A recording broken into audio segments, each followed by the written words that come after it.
So here we are, Minister for Tourism, Culture, Youth Advancement and Sports, Roja Selvamani garu, Firebrand. ఆకలితో వేటాడే పులిని చూసుంటారు, ఆవేశంతో వేటాడే పులిని చూసుంటారు, ఆధిపత్యం కోసం వేటాడే పులిని చూసుంటారు, కానీ ఆశయం కోసం పోరాడే పులిని చూసారా? చూస్తారా?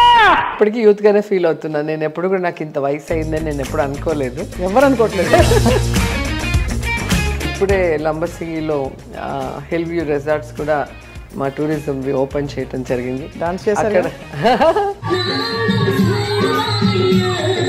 జగన్మోహన్ రెడ్డి గారి పుట్టినరోజు వచ్చింది. ఆయనలో నచ్చిన 2-3 అడ్మైర్ చేసే గుణాలు. అందరు ముఖ్యమంత్రి కొడుకులు చూస్తే తండ్రి అధికారానికి వారసులుగా ఉండాలి అని ఆలోచిస్తారు. కానీ జగన్మోహన్ రెడ్డి గారు రాజశేఖర రెడ్డి ఆశయాలకి వారసుడిగా ఉంటూ ముందుకు వెళ్ళటం అనేది. మీకు మీ నియోజకవర్గ సీనియర్ నాయకులకి మధ్య పచ్చగడ్డి వేస్తే భగ్గుమంటుందనే అంత ఒక, లేదా వేరే ఏదైనా లాభాపేక్షతో నాతో గొడవ పడి వాళ్ళు దూరం అయితే అది వాళ్ళ కర్మ. మీరు ఎప్పుడు వస్తుందని అనుకుంటున్నారు వైజాగ్ పరిపాలన? రాజధాని నువ్వు ఇక్కడ కావాలనుకుంటే అమరావతిలో ధర్నా చేయాలి. నువ్వు ఉత్తరాంధ్రలో పోయి నీకు పెట్టం మా ఊర్లో పెట్టుకుంటామని, కర్నూలుకి వెళ్ళి మీ ఊర్లో పెట్టం మా ఊర్లో పెట్టని తంతారు. అక్కడ పవన్ కళ్యాణ్ గారేమో ఒక యుద్ధ బండి కార్ వారాహి అర్థం కాదు చాలా మందికి. ఏమీ లేకపోతే ప్రజల దగ్గరికి ఎలా వెళ్తారు? ఏ ధైర్యంతో వెళ్తారంటారు? వాళ్ళంత సిగ్గులేని వాళ్ళు ఎవరు లేరండి. ఇంట్లోనే గెలవలేని వాళ్ళు వచ్చి బయట జగన్మోహన్ రెడ్డిని రానియము, ఇది నా శాసనం అంటే శాసనసభ గేటు కూడా తాకలేకపోయాడు 2019లో. మొన్న కూడా చెప్పు చూపించి ఇట్లా అంటాడు. మనం చూపించినప్పుడు ఎదుటోడు మనకు చూపించలేడా? చంద్రబాబు నాయుడు గారిని ఏడిపించింది ఎవరు? సొంత భార్యని రోడ్డు మీద తీసుకొచ్చి పెట్టాడు. ఆమె మీద జనాలకి అనుమానం వచ్చే విధంగా చేసి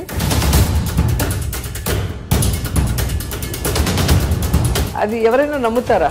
అక్కడ జరిగినప్పుడు ఏం చేస్తున్నావు అని అడుగుతారు. రోజా గారు సూటిగా మిమ్మల్ని నానా మాట్లాడినప్పుడు మిమ్మల్ని ఐరన్ లెగ్ అన్నారు. మీరు చెప్పండి, ఎవరు ఐరన్ లెగ్ ప్రస్తుతం పాలిటిక్స్? నన్ను పాలిటిక్స్ లో తీసుకొచ్చిన శివప్రసాద్ గారు. మరి నేను ఎలా ఐరన్ లెగ్ అవుతాను? మొన్న ఇటీవల మీరు ఏదో నామకరణం చేసినట్టున్నారు లోకేష్ గారికి. పిల్ల పిత్రేగా. పిల్ల పిత్రేగా అంటే ఏంటి? అంటే మా ఊరు సైడు అలా నా కొడక అంటారు మా సైడ్. మిమ్మల్ని పిలవలేదు అన్స్టాపబుల్కి? ఇంకా నరేంద్ర మోదీ గారు, మోడీజీ 1 సెల్ఫీ ప్లీజ్ అన్న అనగానే ఓకే అన్నారు. ఇలా తిరిగాను, జగన్ సార్ ఇలాగే చూస్తున్నాను నన్ను, రండి సార్ అని చెప్పి సార్ పిలిచి వాళ్ళిద్దరిని కలిపి ఒకే ఫ్రేమ్లో తీసుకున్నా. చంద్రబాబు గారు మంచి చీటర్. సో ఇప్పుడు నెక్స్ట్ హ్యాట్రిక్ అంటారు అయితే? తగ్గేదేలే.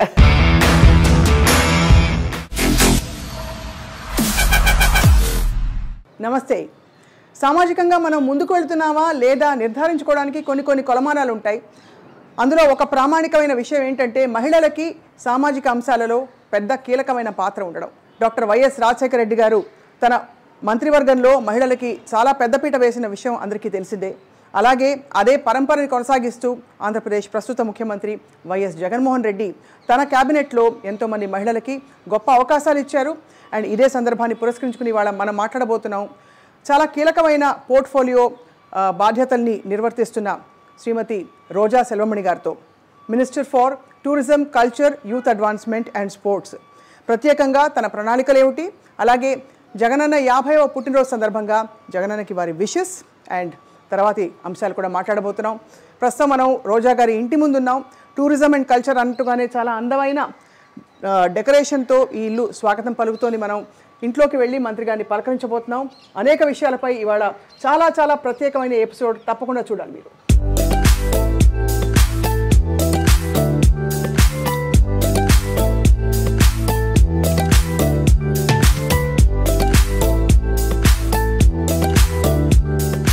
So here we are, Minister for Tourism, Culture, Youth Advancement and Sports, Roja Selvamani garu, Firebrand. But actually చాలా ఆర్టిస్టిక్ సైడ్ బయటికి తీసుకురావడానికి ఒక గొప్ప అవకాశం వచ్చింది ఈసారి. రోజా గారు నమస్కారం. నమస్తే అండి. పర్ఫెక్ట్గా మీకే అతికినట్టు చక్కగా మీకోసం కుట్టినట్టుంది ఆ పదవి. అవును. So interesting. నాకు ఇంట్రెస్ట్ ఉన్న అన్ని శాఖలు కలిపి నాకు ఇవ్వటం జరిగింది. రైట్. సో టూరిజం అంటే మీకు తెలుసు, మేము తిరిగిన అన్ని స్టేట్స్ కానీ అలాగే ఫారిన్ కంట్రీస్ కానీ లోకల్గా కానీ. సో ఏది వదిలిపెట్టలేదు, గుళ్ళు కానీ లొకేషన్స్ కానీ ఫోర్ట్స్ కానీ. అలాగే స్పోర్ట్స్ అంటే నాకు చాలా ఇష్టం, వచ్చినా రాకపోయినా ఆడేస్తూ ఉంటాను.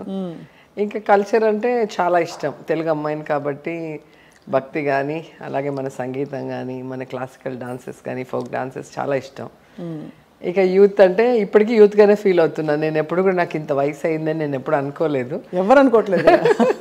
సో ఫుల్ హ్యాపీగా ఎంజాయ్ చేస్తూ నా శాఖని దానికి ఒక ఏమంటారు నమ్మి నాకు ఇచ్చినందుకు ఆ నమ్మకాన్ని నిలబెట్టుకునే విధంగా నేను మినిస్టర్ అయిన రోజు నుంచి నా అన్ని డిపార్ట్మెంట్ని యాక్టివేట్ చేసేసాను.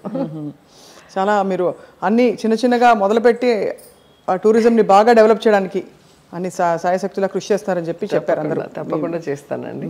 అండ్ ఇప్పుడే లంబసింగిలో హిల్ వ్యూ రిసార్ట్స్ కూడా మా టూరిజం ఓపెన్ చేయటం జరిగింది. అక్కడ దింసా డాన్స్ అందరం కూడా విమెన్ పవర్ అంతా ఉండింది అక్కడ. ఎమ్మెల్యే, ఎంపీ, జడ్పీ చైర్పర్సన్ అందరూ, ఎంపీపీ నుంచి అందరూ లేడీసే.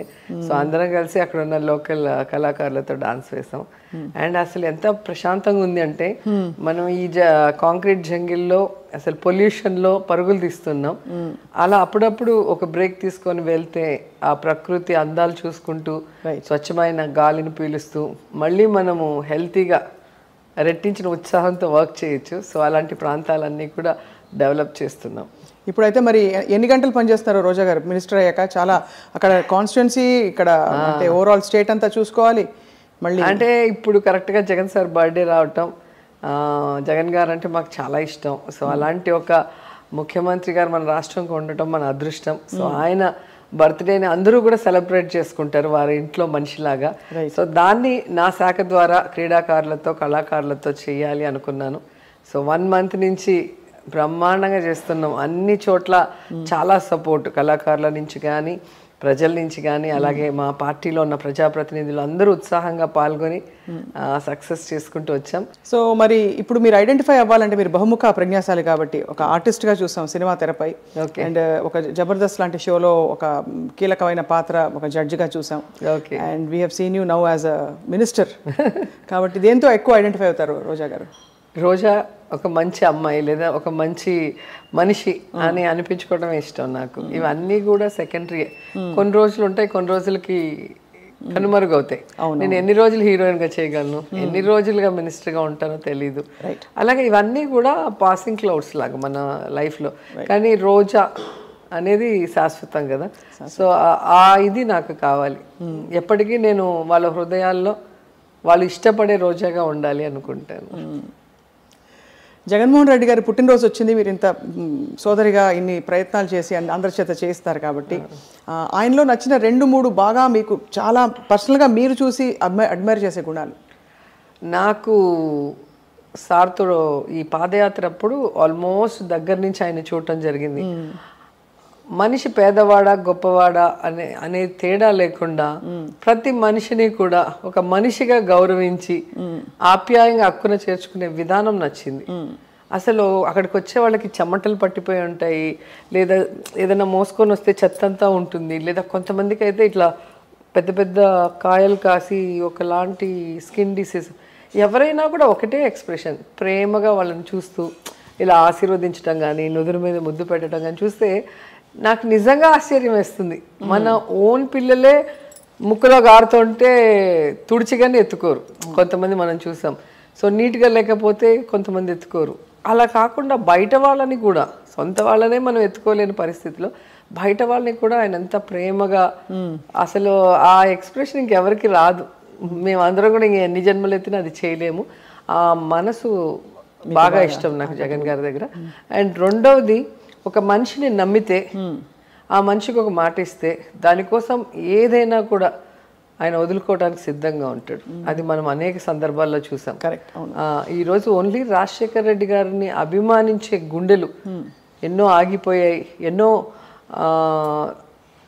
ఒక ఆశగా ఎదురు చూస్తున్నాయి. రాజన్న లేడు, మాకు ఇంకెవరున్నారు అని. వాళ్ళందరి కోసం తన లగ్జూరియస్ లైఫ్ హ్యాపీగా ఎంజాయ్ చేయాల్సిన వయసులో ఫ్యామిలీతో పిల్లలతో అన్నీ వదులుకొని ఒక్క నాన్న, ఆ నాన్నని ప్రజలు జీవితాంతం గుర్తుపెట్టుకోవాలి, నాన్న యొక్క ఆశయాల్ని ముందుకు నడిపించాలి అని చెప్పి ఆయన ఒక ప్రతిజ్ఞ చేశారు పావురాల గుట్టలో. దానికోసం ఎన్ని కష్టాలు, ఎన్ని అవమానాలు, ఎన్ని తప్పుడు కేసులు, ఎన్ని దాడులు ఆయన మీద చంపాలని మనమే చూస్తున్నాం.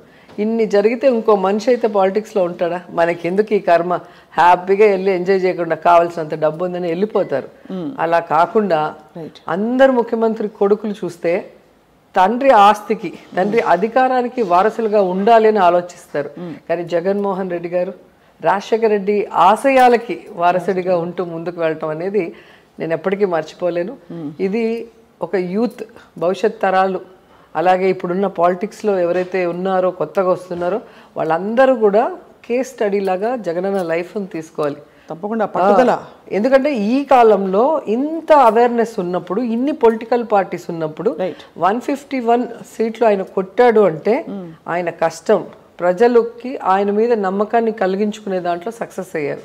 అండ్ ఈరోజు అధికారంలోకి వచ్చాక అందరిలాగా ఏదో అధికారం కోసం అబద్ధాలు చెప్పి ఆ తర్వాత తప్పించుకోకుండా ఏం మాట ఇచ్చాడో ఆ మాట మీద నిలబడుతూ, స్టేట్ అప్పుల్లో ఉన్నా, విడిపోయి కష్టాల్లో ఉన్నా, అవన్నీ నా కష్టాలు, నేను భరించాలి, వాటితో ప్రజలకు సంబంధం లేదు, మనం ప్రజలకు ఏమైతే ఇచ్చామో ఆ వాగ్దానం నెరవేర్చాలని ఈరోజు ప్రతి సంక్షేమ పథకాన్ని టైం టు టైం ఇవ్వటం అనేది ఏ స్టేట్లో కూడా మనం చూడం.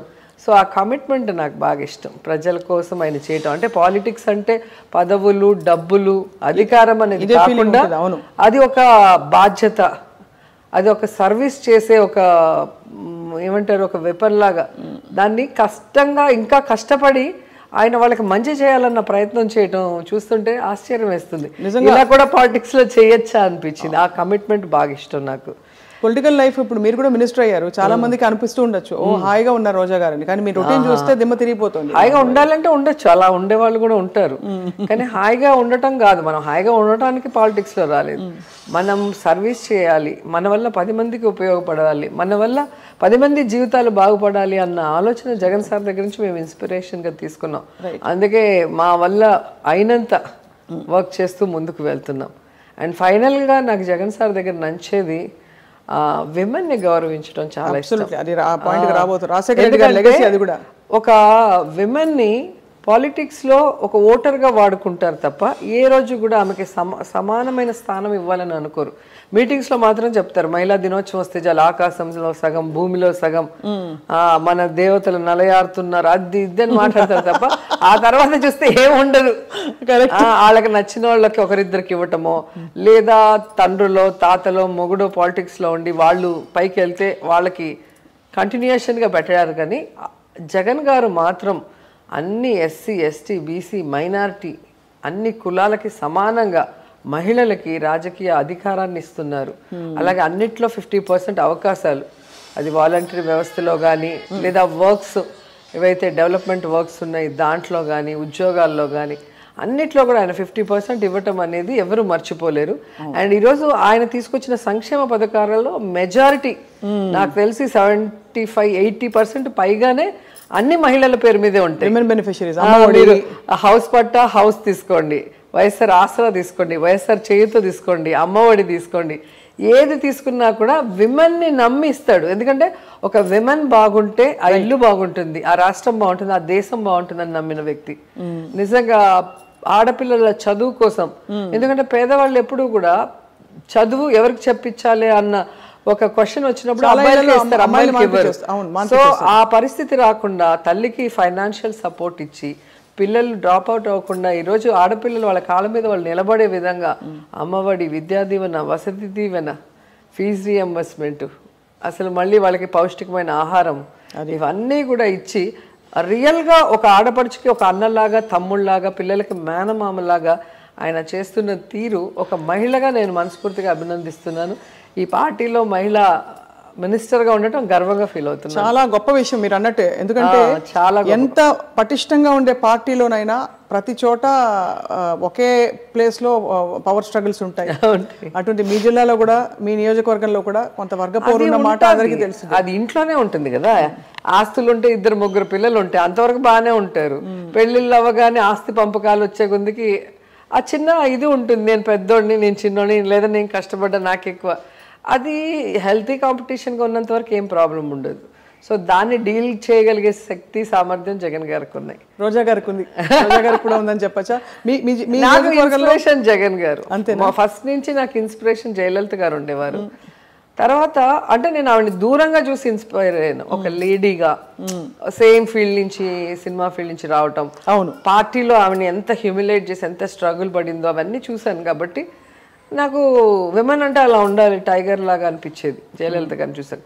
జగన్ గారిని దగ్గర నుంచి పాదయాత్రలో మా నియోజకవర్గంలో 2-3 టైమ్స్ వచ్చారు సార్. సో ఆయనతో నడిచేటప్పుడు ప్రతి క్షణం కూడా అంటే కొంతమంది ఫొటోస్కి యాక్ట్ చేస్తారు, చంద్రబాబు నాయుడు గారు లాంటి వాళ్ళు, లేకపోతే టచ్ కూడా చేయలేరు, కేక్ పెడతా ఉంటే ఇట్లా అంటారు, చూస్తే మీరు కరెక్ట్గా గమనిస్తే తెలుస్తుంది. సో ఓన్లీ ఫోటో వరకు యాక్ట్ చేసి వెళ్ళిపోతారు వాళ్ళు. కానీ జగన్ గారు 24 అవర్స్ ప్రజల్లో ఉన్నారు. 24 అవర్స్ ఉంటే ఏ మనిషి అయినా బయటపడిపోతారు వాళ్ళలో తప్పులు ఉంటే, ఒకవేళ వాళ్ళు యాక్ట్ చేస్తుంటే.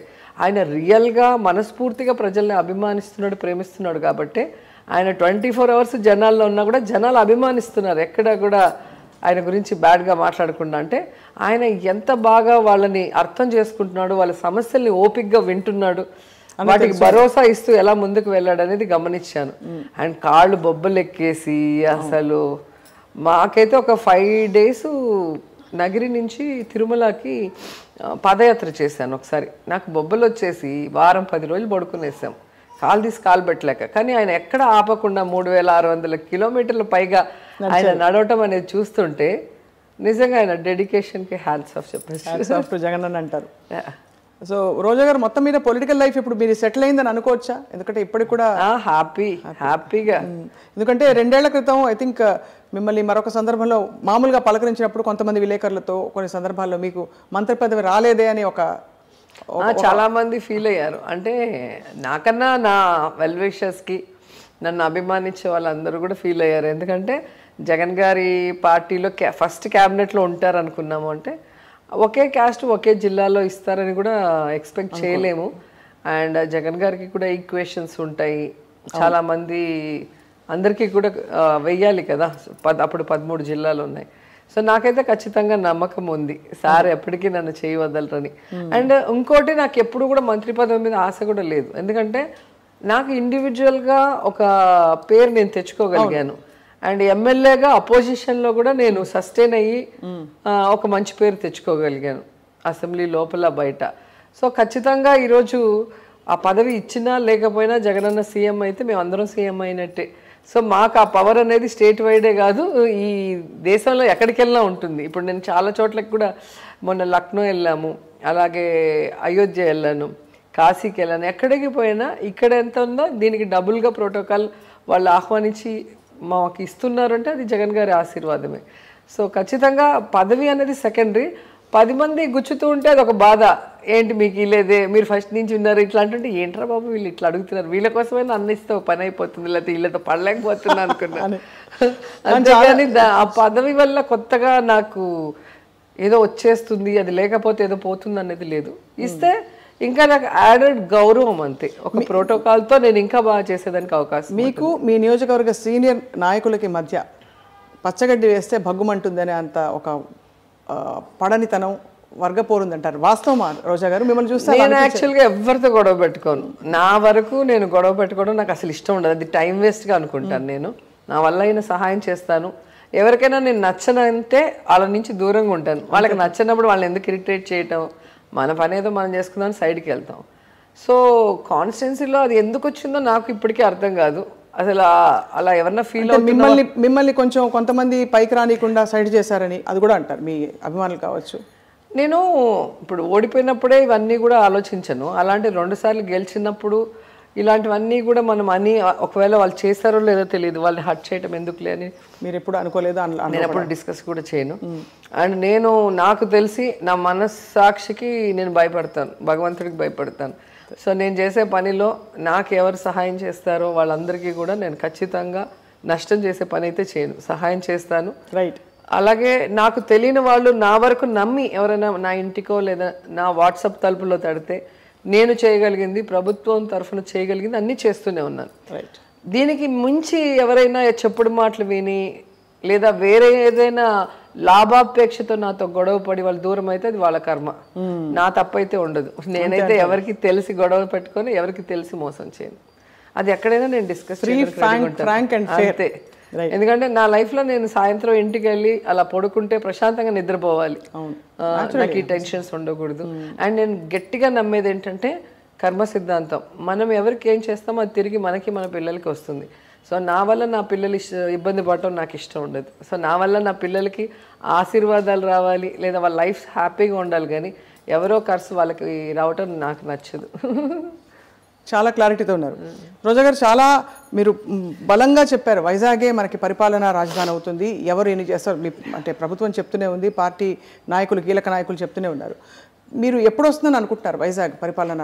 యాక్చువల్గా ఇప్పుడు కాదండి, అసలు రాజధాని కట్టాలనుకున్నప్పుడే పర్ఫెక్ట్ ప్లేస్ వైజాగ్, అది అందరికీ తెలిసింది. చంద్రబాబు నాయుడు కుట్రతో కుతంత్రంతో తన వాళ్ళ మధ్య తన సామ్రాజ్యాన్ని అంటే అవినీతి సామ్రాజ్యాన్ని నిర్మించుకొని జీవితాంతం ఉండి ఎవరిని రానికుండా చేయాలన్న ఒక దురాలోచన చేసి ఈరోజు 3 పంటలు పండే భూముల్ని సర్వనాశనం చేసి కనీసం 5 ఏళ్ళు ముఖ్యమంత్రిగా ఉన్నప్పుడు మినిమం పర్మనెంట్గా అంటే ఒకటి బిల్డింగ్ కట్టకుండా ఈరోజు అక్కడ ఏదో తను కట్టేసినట్టు దాన్ని వదిలేసి ఎవరో ఎక్కడో పోతున్నట్టు మీడియాలో మొత్తం ఏ విధంగా ప్రాపగండ చేశాడో మనం చూసాం. కొంత ప్రజలు నమ్మినారు, ఆ తర్వాత వాళ్ళకే అర్థమైంది ఇదంతా కూడా గ్రాఫిక్స్ తప్ప అక్కడ ఏమీ లేదని. ఎవరు వెళ్ళినా అక్కడ కనిపిస్తుంది ఎనుములు ఆవులు గడ్డిలు వేసుకుంటూ అసలు మొత్తము గుంతలు తవ్వేసి ఎక్కడో మధ్యలో ఒక టెంపరీ అసెంబ్లీ, అక్కడెక్కడో సెక్రటరేట్లో ఒక 4 బిల్డింగ్లు తప్ప అక్కడ ఏమీ లేదు. దాన్ని ఏదో పెద్ద మహానగరం కట్టేసి వదిలేసిపోయినట్టు చేస్తున్నాడు. నిజంగా అతనికి ఈ ప్రాంతం పట్ల గౌరవం నింటే విజయవాడ గుంటూరు మధ్యలో ఎంత ప్లేస్ ఉంది, మన నాగార్జున యూనివర్సిటీ దగ్గర అంతా కూడా ప్రభుత్వ స్థలమే ఉంది. మంచిగా అక్కడ అసెంబ్లీనో ఇటు పెట్టుంటే ఈ 2 సిటీలు కలిసి అంటే విజయవాడ గుంటూరు కలిసి అసలు హైదరాబాద్ కన్నా బ్రహ్మాండంగా మనం డెవలప్ చేసుకునే అవకాశం ఉంటుంది. కేవలం రియల్ ఎస్టేట్ వ్యాపారం చేసుకోవాలని ఎక్కడో ఉడతలు పట్టే చోట పోయి రైతుల పొట్టగొట్టి వాళ్ళ నోట్లో మట్టి కొట్టి ఆ భూములన్నీ దోచుకొని తన బినామీలకి ఇచ్చేసి వాళ్ళు కోటీశ్వరులు అవ్వాలన్న ఆలోచన తప్ప వాళ్ళకు ఒక మంచి రాజధాని కట్టాలన్న ఆలోచన లేదు. రాజధాని అంటే పేదోడు ఉండాలి, మధ్యతరగతోడు ఉండాలి, డబ్బు ఉండేవాడు ఉండాలి. అసలు ఎస్సీ ఎస్టీలకి ఇళ్ల స్థలం ఇస్తా అంటే ఇక్కడ ఈటర్కి వీల్లేదు అంటాడు. ఇంకా ఎస్సీ ఎస్టీలు బీసీలు లేని రాజధాని ఏం రాజధాని నాకు అర్థం కావట్లేదు. కానీ మీరు చెప్పిన అంటే మీ ప్రభుత్వం చెప్తూ వచ్చిన మొదటి నుంచి కూడా ఇంటే ఈ భూమికి సంబంధించిన జరిగిన వ్యాపారాలు ఇవన్నీ కూడా వాటికి సంబంధించి ఏమన్నా మీరు నిరూపించగలిగారా? అసెంబ్లీలో నిరూపించారు కదా. అసెంబ్లీలో బుగ్గన గారు క్లియర్గా ఎవరెవరి పేరు మీద ఎన్ని ఎకరాలు ఉంది, ఏ డేట్లో కొన్నారు, ఎందుకు కొన్నారు. ఎక్కడో అడవిలో ఉడతలు పట్టే చోట అక్కడ పోయి కొనాల్సిన అవసరం వీళ్ళకి ఏముంది? వీళ్ళేమి ఈ ప్రాంతం వాళ్ళు కాదు, కొన్ని వాళ్ళు కూడా ఎక్కడెక్కడ వాళ్ళు అంతా కొన్నారు అంటే అర్థం అది మ్యాచ్ ఫిక్సింగ్ చేసుకొని పలానా చోట ఇది వస్తుంది పలానా దాని బయట ఒక రౌండ్ గీసుకొని ఇదంతా మనం కొనేస్తే రేపు మనం కోటీశ్వర్లు అయిపోవచ్చు, ఇంకా ఎవరిని ఈ చుట్టుపక్కల ఏ పార్టీని మనం బతకనీయకుండా చేద్దాం అనుకున్నారు. మనం ఒకటి తలిస్తే దైవం ఒకటి తలుస్తుందని పెద్దలు అంటారు చూసారా, అదే జరిగింది. సో ఈరోజు అక్కడ కన్నా రాజధానికి కావాల్సిన అన్ని ఫెసిలిటీస్ వైజాగ్లో ఉన్నాయి కాబట్టి అక్కడ పెట్టాలి పరిపాలన రాజధాని. ఇక్కడ ఎలాగూ శాసన రాజధాని ఉంది, దాన్ని కంటిన్యూ చేసేద్దాం.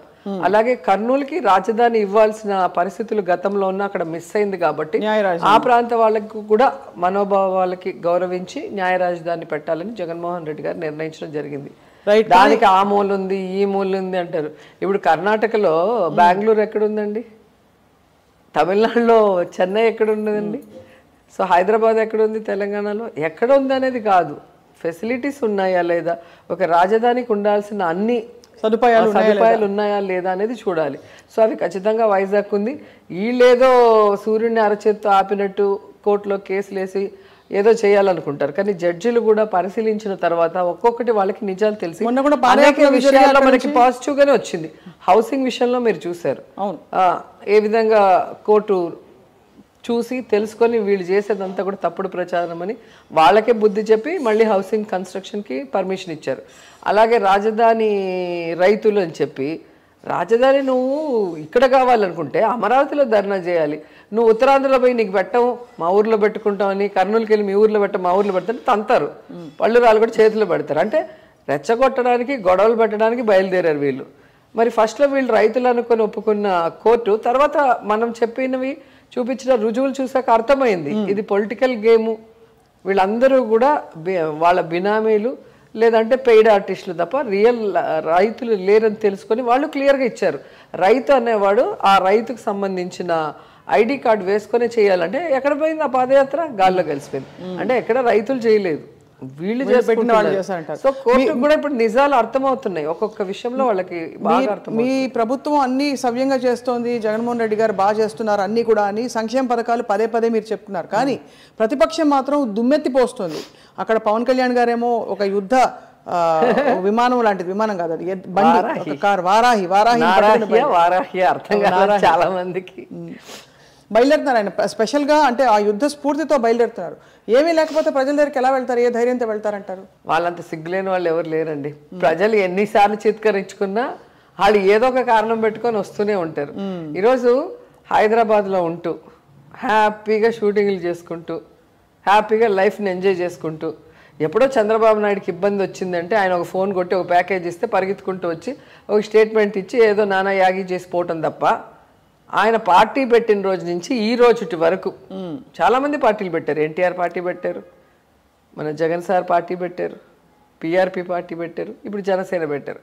పార్టీ పెట్టిన తర్వాత ప్రజల కోసం ఎవరు ఏం చేశారు, ప్రజల్లో ఎన్ని గంటలు ఉన్నారు, ప్రజల సమస్యలకి ఎలా స్పందించారు, వాళ్ళు అధికారంలో వస్తే ప్రజలకి ఏం చేస్తామని చెప్పారో ఒక్కసారి మీరు రివైండ్ చేసుకొని చూస్తేనే అర్థమవుతుంది. వీళ్ళు షూటింగ్ సినిమాలో లాగా 2.5 గంటల్లోనే సీఎం అయిపోయి చైర్లో కూర్చొని వాళ్ళు చెప్పినట్టు ఆడాలి అనుకుంటారే తప్ప వాళ్ళు ప్రజల్లో ఉంటూ ఎండనక వాననక ప్రజల కష్టాలకి సపోర్ట్ చేస్తూ ప్రజల్లో మమేకమై వాళ్ళ మనిషి అనిపించుకునే టైం వీళ్ళకు ఉండదు. అలాంటప్పుడు ప్రజలు ఎలా ఒప్పుకుంటారు? క్లియర్గా కనిపిస్తుంది కదా. ఈరోజు పవన్ కళ్యాణ్ కానీ వాళ్ళ అన్నలు కానీ ముగ్గురు కంటెస్ట్ చేశారు. ముగ్గురు కంటెస్ట్ చేసిన వాళ్ళ సొంత ఊర్లోనే ముగ్గురిని ఓడిచ్చారు అంటే దాన్ని బట్టి మీకు అర్థం కావట్లేదండి. ఇంట గెలిచి రచ్చ గెలిచాలి. ఇంట్లోనే గెలవలేని వాళ్ళు వచ్చి బయట జగన్మోహన్ రెడ్డిని రానేము, ఇది నా శాసనం అంటే శాసనసభ గేటు కూడా తాకలేకపోయాడు 2019లో. ఇలాగే మాట్లాడుతుంటే మెంటల్ హాస్పిటల్లో జాయిన్ చేసేస్తారు. ఎందుకంటే ఈ రోజు వరకు మొదట పార్టీ పెట్టగానే కంటెస్ట్ చేయకుండా బీజేపీకి టీడీపీకి ఓటేమని చెప్పి ఆ తర్వాత పెట్టి బీజేపీని టీడీపీని తిట్టేసి ఇప్పుడు మళ్ళీ వాళ్ళతోనే కలుస్తాను, జగన్మోహన్ రెడ్డిని మాత్రం సీఎం కానీ నువ్వు ఎవరితోనైనా కలుస్తాను అంటే ఆయన ఒప్పుకున్నట్టు కదా. నాకు బలం లేదు, నేను సినిమాలోనే హీరోని, నేను రియల్ లైఫ్లో హీరోని కాదు, నేను ఒక్కడిని జగన్మోహన్ రెడ్డిని ఏం చేయలేను, ఆయన ఒక పవర్ఫుల్ ఇది అనేది అర్థమైపోయింది కదా, ఆయన మాటల్లోనే తెలుస్తుంది. జగన్మోహన్ రెడ్డి గారు మొదటి నుంచి ఇప్పటి వరకు కూడా నా జెండా నా అజెండాతో నేను సింగిల్గా పోటీ వెళ్తాను, ఎవరితో కలిసి నేను వెళ్ళను. అధికారం వచ్చిన తర్వాత కేంద్రంలో ఎవరు నా రాష్ట్రానికి బాగా చేస్తే వాళ్ళకి నా సపోర్ట్ బయట నుంచి ఉంటుందని క్లియర్గా చెప్పారు. ఆ దమ్ము ధైర్యం ఈయనకి లేదు. సినిమా హీరో చెప్పుకుంటాడు, నేను 175 ప్లేసుల్లో 175 మంది క్యాండిడేట్లు పెడతాను, నా దమ్ము ధైర్యం ఏంటో చూపిస్తాను, జగన్మోహన్ రెడ్డిని ఓడిస్తానని చెప్పమానండి. అది రాదు. దాన్ని బట్టి మీరు అర్థం చేసుకోవచ్చు కదా ప్యాకేజ్ స్టార్ అని. పదే పదే పవన్ కళ్యాణ్ గారి వ్యక్తిగత జీవితంపై బురద చల్లుతూ మీ పార్టీ నాయకులు కొంతమంది లేదు క్యాడర్ కొంతమంది చాలా పరుషంగా మాట్లాడతారు తప్ప వ్యక్తిగత విషయాలు ఎందుకు లాగాలని కొంతమంది ప్రశ్నిస్తారు. ఎవ్వరు మాట్లాడరండి, ఎవ్వరు మాట్లాడరు. మీరు ఒక్కసారి ఇంటర్వ్యూలు చూసుకుంటే ఎవరు గొడవలకి గెలుక్కున్నారో మీకే అర్థమవుతుంది. అసలు ఆయన ఎంతమందిని చేసుకుంటే ఎవరికి కావాలండి, ఎంతమందికి డైవర్స్ ఇస్తే ఎవరికి కావాలి? దానివల్ల మాకు లాభము లేదు, నష్టం లేదు, మేము మాట్లాడాల్సిన అవసరం కూడా లేదు. నేనే చెప్తాను అసలు పొలిటికల్గా ఫైట్ చేయండి, ఎందుకు పర్సనల్ లైఫ్ గురించి ఇంట్లో వాళ్ళ గురించి అని నేనే అనేక సందర్భాల్లో తిట్టాను. అండ్ ఒకానొక సందర్భంలో పవన్ కళ్యాణ్ మదర్ని ఎవరు అంటే కూడా నేను సపోర్ట్ చేశాను.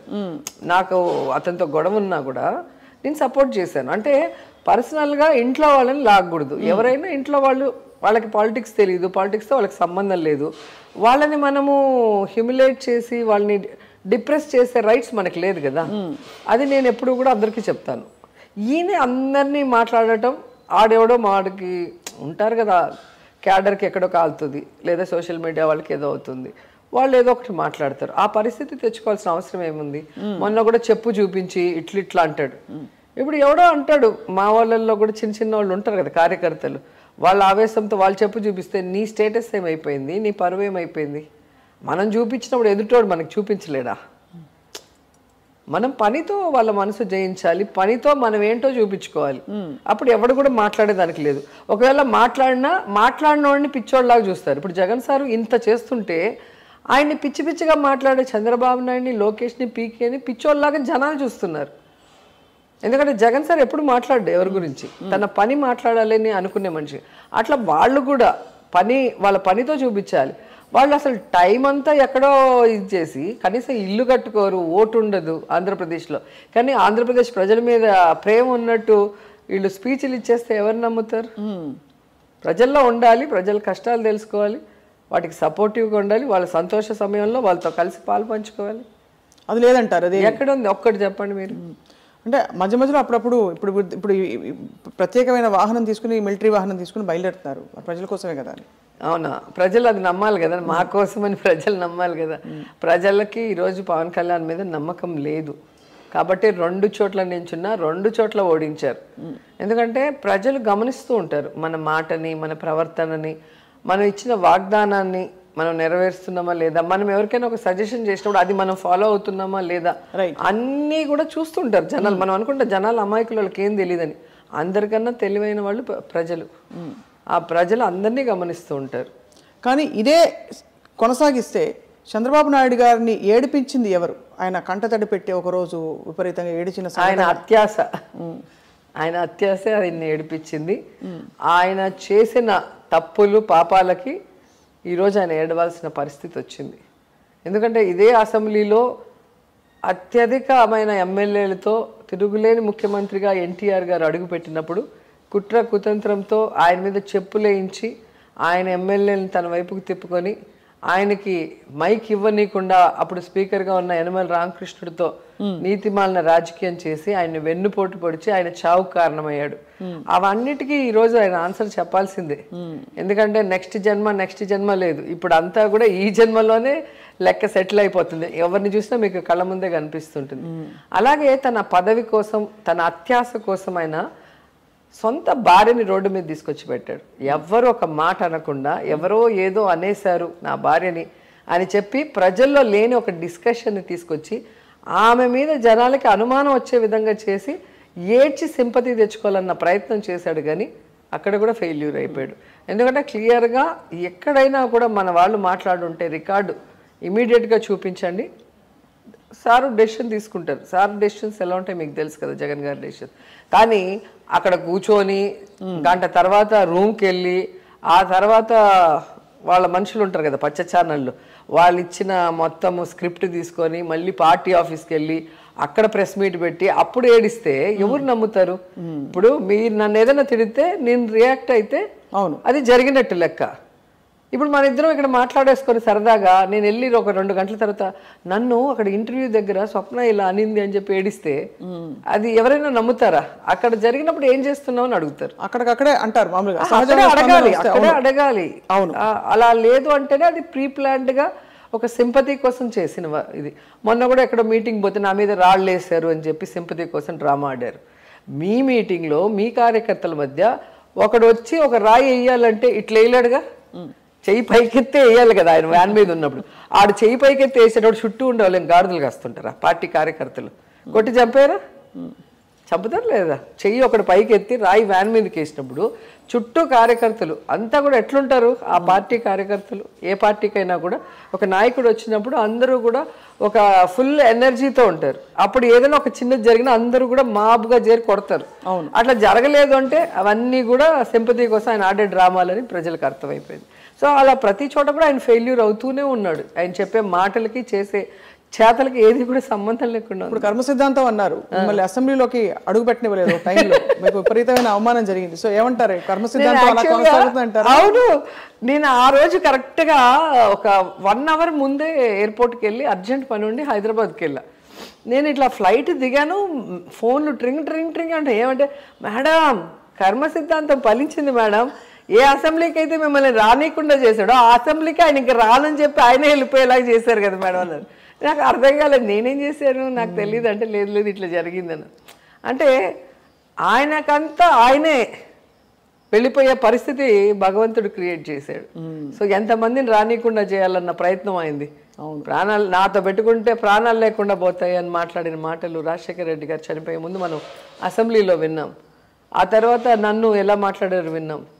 జగన్ గారిని అయితే ఇంకా అసలు చెప్పనవసరం లేదులే. అంత బలమైన ఒక నాయకుడిని ఎన్నంటే ఆయన మాట్లాడితే జగన్ గారు కాబట్టి సహించారు. అదే ఇంకో నాయకుడు అయితే వీళ్ళకి తాట తీసేసి ఉంటాడు. జగన్ సార్కి ఏంటంటే మనం వచ్చింది వాళ్ళని విమర్శించడానికో వాళ్ళని పనిష్ చేయడానికో కాదు కదా. మనం వచ్చింది ప్రజల కోసం వచ్చాం. మన టైం వేస్ట్ చేయొద్దండి, మన ఫోకస్ ఇటు పెట్టండి అని చెప్తారు. దానివల్ల మేము కూడా చేతులు కట్టేసుకొని కూర్చోవాల్సి వస్తుంది. లేకపోతే ఏం చేస్తారేంటంటే చేసేది చేస్తాం. వాళ్ళు మాట్లాడితే మేము కూడా మాట్లాడతాం. వాళ్ళు దాడి చేస్తే మన వాళ్ళు దాడి చేస్తారు. ఇప్పుడు మేము అందరినీ కూల్ చేసే పనిలో ఉంటాం కదా. వద్దు వద్దు ఇది మన పార్టీ సిద్ధాంతం కాదు. పైన నాయకుడు ఎలా ఉంటాడో కార్యకర్త అలాగే ఉంటారు. బిహేవియర్ కానీ వాళ్ళ మాట తీరు కానీ వాళ్ళు చేసేది. సో ఆయన ఎలా ఉంటారో అలాగే అందరూ ఉండాలి. సో మరి ఇప్పుడు మీరు ఇంత ధీమాగా ఉన్నారు రోజా గారు, రాబోయే ఎలక్షన్స్లో ఎలా ఉంటాయి పొలిటికల్ ఈక్వేషన్స్ మీ దృష్టిలో? ఈసారి ఖచ్చితంగా ఫస్ట్ ఎలక్షన్ లాస్ట్ ఎలక్షన్ రకరకాల యుద్ధంలాగే ఉంటుందండి. ఎందుకంటే మొత్తం ప్రతిపక్షాలు దొంగలు దోపిడీదారులంతా ఒకటవుతారు జగన్ గారిని కొట్టాలని. కానీ ఎవరెన్ని చేసినా కూడా ప్రజల మనసులో వైఎస్ఆర్ కుటుంబం ఒక గుడి కట్టుకొని అలా కూర్చొని ఉన్నారు. రాజశేఖర రెడ్డి గారు రాజకీయాల్లో ముఖ్యమంత్రి అయిన తర్వాత ఇలా కూడా చేయొచ్చా ప్రజల కోసం అని అనేక చారిత్రాత్మకమైన నిర్ణయాలు తీసుకొని వాళ్ళ జీవితాల్లో వెలుగు నింపారు. సో ఫ్రీ కరెంట్ రైతులకు కానీ, ఫీజు రియంబర్స్మెంట్ పేద విద్యార్థులకు కానీ, పేదవాళ్ళకి ఆరోగ్యం కోసం ఆరోగ్యశ్రీ, ఇలాంటివన్నీ అసలు మైండ్లో కూడా ఎవరికి తట్టవు. అసలు అంత గొప్ప ఆలోచనలతో వాళ్ళు వచ్చారు. ఈరోజు అవన్నీ కూడా మిగతా రాష్ట్రాల వాళ్ళు ఇంప్లిమెంట్ చేస్తున్నారంటేనే వాళ్ళ విజన్ ఏంటో మనం అర్థం చేసుకోవాలి. రాజశేఖర రెడ్డి గారిని మించిపోయారు జగన్ సార్. ఆయన ఇంకా అసలు 32 లక్షలకి పైగా ఇళ్ల పట్టాలు ఇచ్చేసి ప్రతి ఒక్కరికి వాళ్ళ కోరిక సొంత ఇంట్లో ఉండాలన్న కళ వాళ్ళకి, ఆ కళను నెరవేరుస్తున్నారు. అలాగే పిల్లలు అందరూ కూడా చదువుకోవాలి. ఎందుకంటే చదువు ఒక్కటే దొంగలించలేరు. ఆ చదువు ఉంటే వాడి కాళ్ళ మీద నిలబడటమే కాకుండా పూర్తి కుటుంబం ఆర్థికంగా ఎదిగే అవకాశం ఉంటుందని అందరినీ చదివించడానికి అన్ని రకాలుగా ఇంగ్లీష్ మీడియం నుంచి వాళ్ళకి ఇప్పుడు ట్యాబ్లు కూడా ఇస్తున్నారు చూడండి. డిక్షనరీలు మనం ఎప్పుడు డిగ్రీలో కానీ డిక్షనరీ చూడాల. ఇప్పుడు స్కూల్ పిల్లలకే ఒక గౌరవమైన స్కూల్ యూనిఫాము, పేదవాళ్ళు చక్కగా తిని హెల్తీగా ఉంటేనే కదా. లేకపోతే ఎప్పుడు చూసినా మోషన్స్ అనో ఫీవర్ అనో కోల్డ్ అనో స్కూల్ ఎగ్గొడితే వాడికి ఏం మార్కులు వస్తాయి?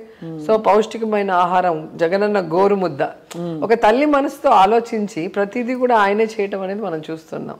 సో ఇట్లా చెప్పుకుంటూ పోతే జగన్ గారు తీసుకొచ్చినవి ఈరోజు సచివాలయం అనేది అల్టిమేట్. ఏదైతే గాంధీ గారు కోరుకున్నారో పరిపాలన ప్రజల దగ్గరికి రావాలి, ప్రజల దగ్గరికి వచ్చినప్పుడే వారి సమస్యలు మనకు తెలుస్తాయి, వారికి ఇమీడియట్గా మనం వాళ్ళకి సొల్యూషన్ ఇవ్వచ్చు అన్న ఆలోచన చేశారు.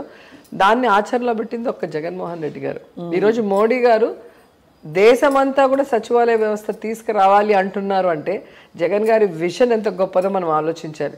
మన కోవిడ్ సమయంలో ఈ సచివాలయ వ్యవస్థ, వాలంటరీ వ్యవస్థ వల్ల ఇమీడియట్గా ఎక్కడ ఎవరు దగ్గారు, ఎక్కడ ఎవరు తుమ్మారో పట్టేసి వాళ్ళకి టెస్టులు చేసేసి ఇమీడియట్గా వాళ్ళ కోవిడ్ సెంటర్లో పెట్టేసి వాళ్ళకి ట్రీట్మెంట్ ఇచ్చి అసలు ఎలా అంటే ఇమీడియట్. అలాగే వర్షాలు వచ్చినప్పుడు వాళ్ళకి ఇంటికి రైస్ పంపించడం కానీ, డబ్బులు పంపించడం కానీ, ఎవ్రీ హౌస్కి డబ్బులు ఇచ్చారు కదా. అన్నీ కూడా మనకి ఆ వాలంటరీ వ్యవస్థ వల్ల ఇన్ఫర్మేషన్ ఇమీడియట్గా వస్తుంది. అలాగే జగన్ గారు అనుకున్నది ఇమీడియట్గా పోయి వాళ్ళకి చేరుతుంది. సో ఈ కనెక్షన్ అనేది చాలా బాగా బలమైన అనుబంధంగా మారింది. అది చూసి ఇప్పుడు మోడీ గారు కూడా మొన్న మధ్య మాట్లాడటం మనం విన్నాం. దేశమంతా కూడా దీన్ని తీసుకొస్తే ఎక్కడ ఏ సమస్య ఉన్నా ఇమీడియట్గా మనం దాన్ని సరిచేసే అవకాశం ఉంటుంది అని చెప్పి. సో ఈరోజు వాలంటీర్స్ వాళ్ళే వెళ్తారు. 50 ఏళ్ళకి ఒకరు ఉంటారు. వాళ్ళకి పెన్షన్ వస్తుందా లేదా, వాళ్ళకి రేషన్ కార్డు ఉందా లేదా, వాళ్ళకి ఆధార్ కార్డు ఉందా, అంత ప్రేమ పొంగిపోతే మోడీ గారికి స్పెషల్ స్టేటస్ ఇవ్వచ్చు కదా. ఆయన మన స్టేట్ మీద ప్రేమ కాదు కదా, ఓవరాల్ స్టేట్లో ఏం జరుగుతుంది అన్ని చోట్ల చెయ్యాలని. కానీ స్పెషల్ స్టేటస్ అనేది ఖచ్చితంగా ఇవ్వాలి, ఇస్తారు అని ఎందుకో నాకు అనిపిస్తుంది. కనీసం ఎలక్షన్ ముందైనా అనౌన్స్ చేస్తారని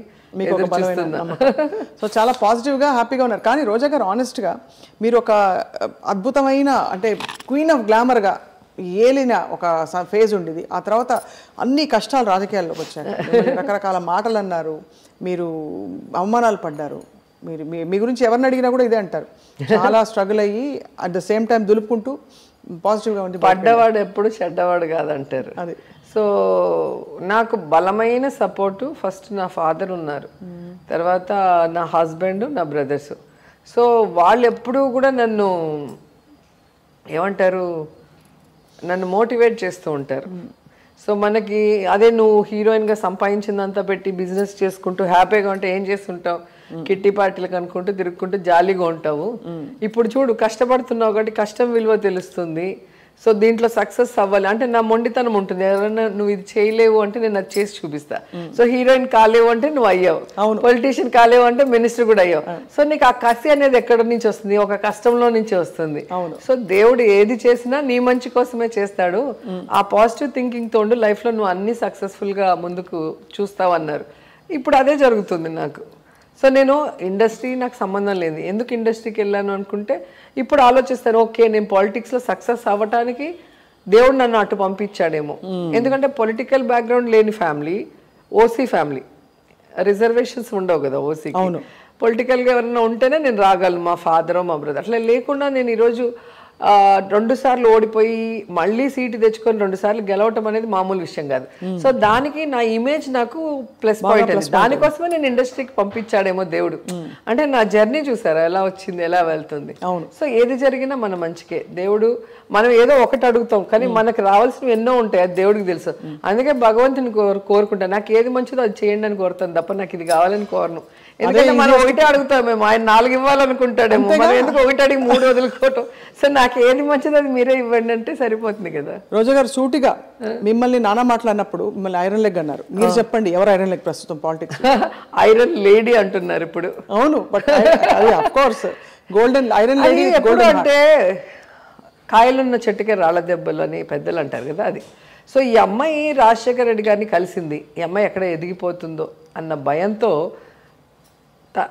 తల్లడిల్లిపోతున్న తెలుగుదేశానికి సడన్గా వైఎస్ఆర్ గారి మరణము వాళ్ళు రాజకీయంగా వాడుకోవాలి, నన్ను దెబ్బ కొట్టాలి, నన్ను ఎదగకుండా ఇంటికి పంపించాలన్న ఆలోచనతో వాళ్ళ ఆఫీస్ నుంచే మెసేజెస్ వెళ్ళాయి ఈ ఐరన్ లెగ్ అనేది. చంద్రబాబు నాయుడు ఉన్నప్పుడు ఇట్లయింది అట్లయింది. మరి చంద్రబాబు నాయుడు దగ్గర నేను 1999లో ఎలక్షన్ డైరెక్ట్గా ఫేస్ చేసినప్పుడు నేను ప్రచారం చేస్తే నన్ను పాలిటిక్స్లో తీసుకొచ్చిన శివప్రసాద్ గారు ఎమ్మెల్యే మినిస్టర్ అయ్యాడు, ఈయన సీఎం అయ్యాడు. మరి నేను ఎలా ఐరన్ లెగ్ అవుతాను? నేను ఇంటర్వ్యూలో కూడా చెప్పాను. సో వాళ్ళు ఏదో మనం పైకి ఎదగకూడదు అన్న ఆలోచనతో అలాంటి పిచ్చి వేషాలు వేస్తున్నారు. ఇంకొకరు అయితే అవి నమ్మి ఉంటారేమో కానీ జగన్ గారి కుటుంబం నాకు బాగా గుర్తు. విజయమ్మ దగ్గర ఎవరో ఆ మాట అంటుంటే అవన్నీ తప్పు, అలా అనకూడదు అని చెప్పి ఆవిడ మందలిచ్చింది. ఒక పొలిటికల్ మహిళనే మందలించి వాళ్ళు సపోర్ట్ చేశారు. నాన్నని నమ్మొచ్చారు, నాన్న లేకపోయినా మేము మీకు అండగా ఉంటాం, నాతో పాటు లైఫ్ లాంగ్ పాలిటిక్స్ కంటిన్యూ చేయండి అని చెప్పి జగన్ సార్ మాట ఇచ్చారు. సో ఆ మాటతో అలాగే అన్నతో ఉండిపోయాను. ఆయన పార్టీ పెట్టేంత వరకు వెయిట్ చేసి, కాంగ్రెస్లో కూడా నేను చేరలేదు, ఆయన కోసం వెయిట్ చేసి ఆయన పార్టీ పెట్టాక ఆయనతో పాటు అడుగులు వేస్తూ ఇప్పటి వరకు వస్తూనే ఉన్నాను. సో ఇప్పుడు నెక్స్ట్ హ్యాట్రిక్ అంటారు అయితే? ఖచ్చితంగా 100%. నా కాన్స్టిట్యున్సీలో ప్రజల్లో నేను ఎప్పుడూ ఉంటాను.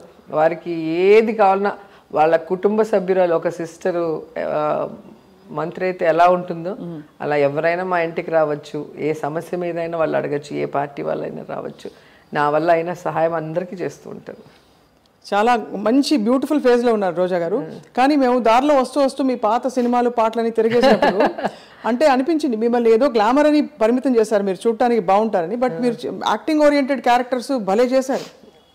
అదే అంటే నేను అన్ని రకాలు చేశాను, మైథలాజికల్ చేశాను, నక్సలైట్ బ్యాక్డ్రాప్ ఇవి చేశాను, సోషల్ అవేర్నెస్ ఇవి చేశాను. సో అన్నీ చేశాను. బాలు గారికి మీ నాన్నగారు స్నేహితుడు, బాగా క్లోజ్ ఫ్రెండ్ అనే విషయం చాలా సర్ప్రైజ్ అయ్యాను నేను ఎవరో చెప్తే నాకు. మళ్ళీ చూస్తే ఇప్పుడు నేను కంటెస్ట్ చేసిన నగిరిలో పీసీఎన్ స్కూల్లో ఆయన చదువున్నారు, వాళ్ళ మేనమామ వాళ్ళ ఇంట్లో ఉండి. అది కూడా నాకు అలా కోఇన్సిడెన్స్ చూసారా, అక్కడ నాన్నకి ఫ్రెండ్, ఇక్కడ కాన్స్టిట్యూన్సీతో కూడా కనెక్షన్ ఉంది.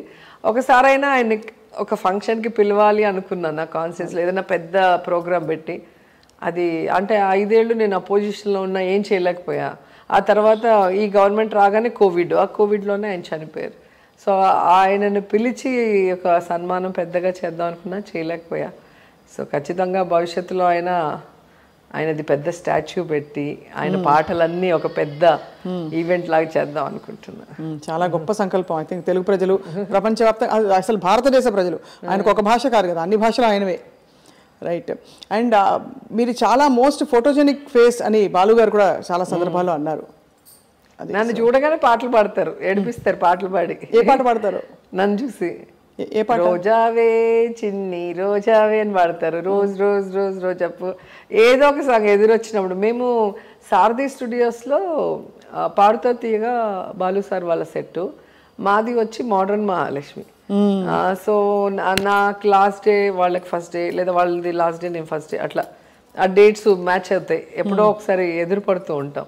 లేదా నాకు షూటింగ్ అయిపోతే సెట్లోకి వెళ్ళి పలకరించేసి వెళ్తాను. చాలా బాగా చూసుకుంటారు నన్ను. మీరు స్టెప్పులు వేసేటప్పుడు కూడా ఎవరిని?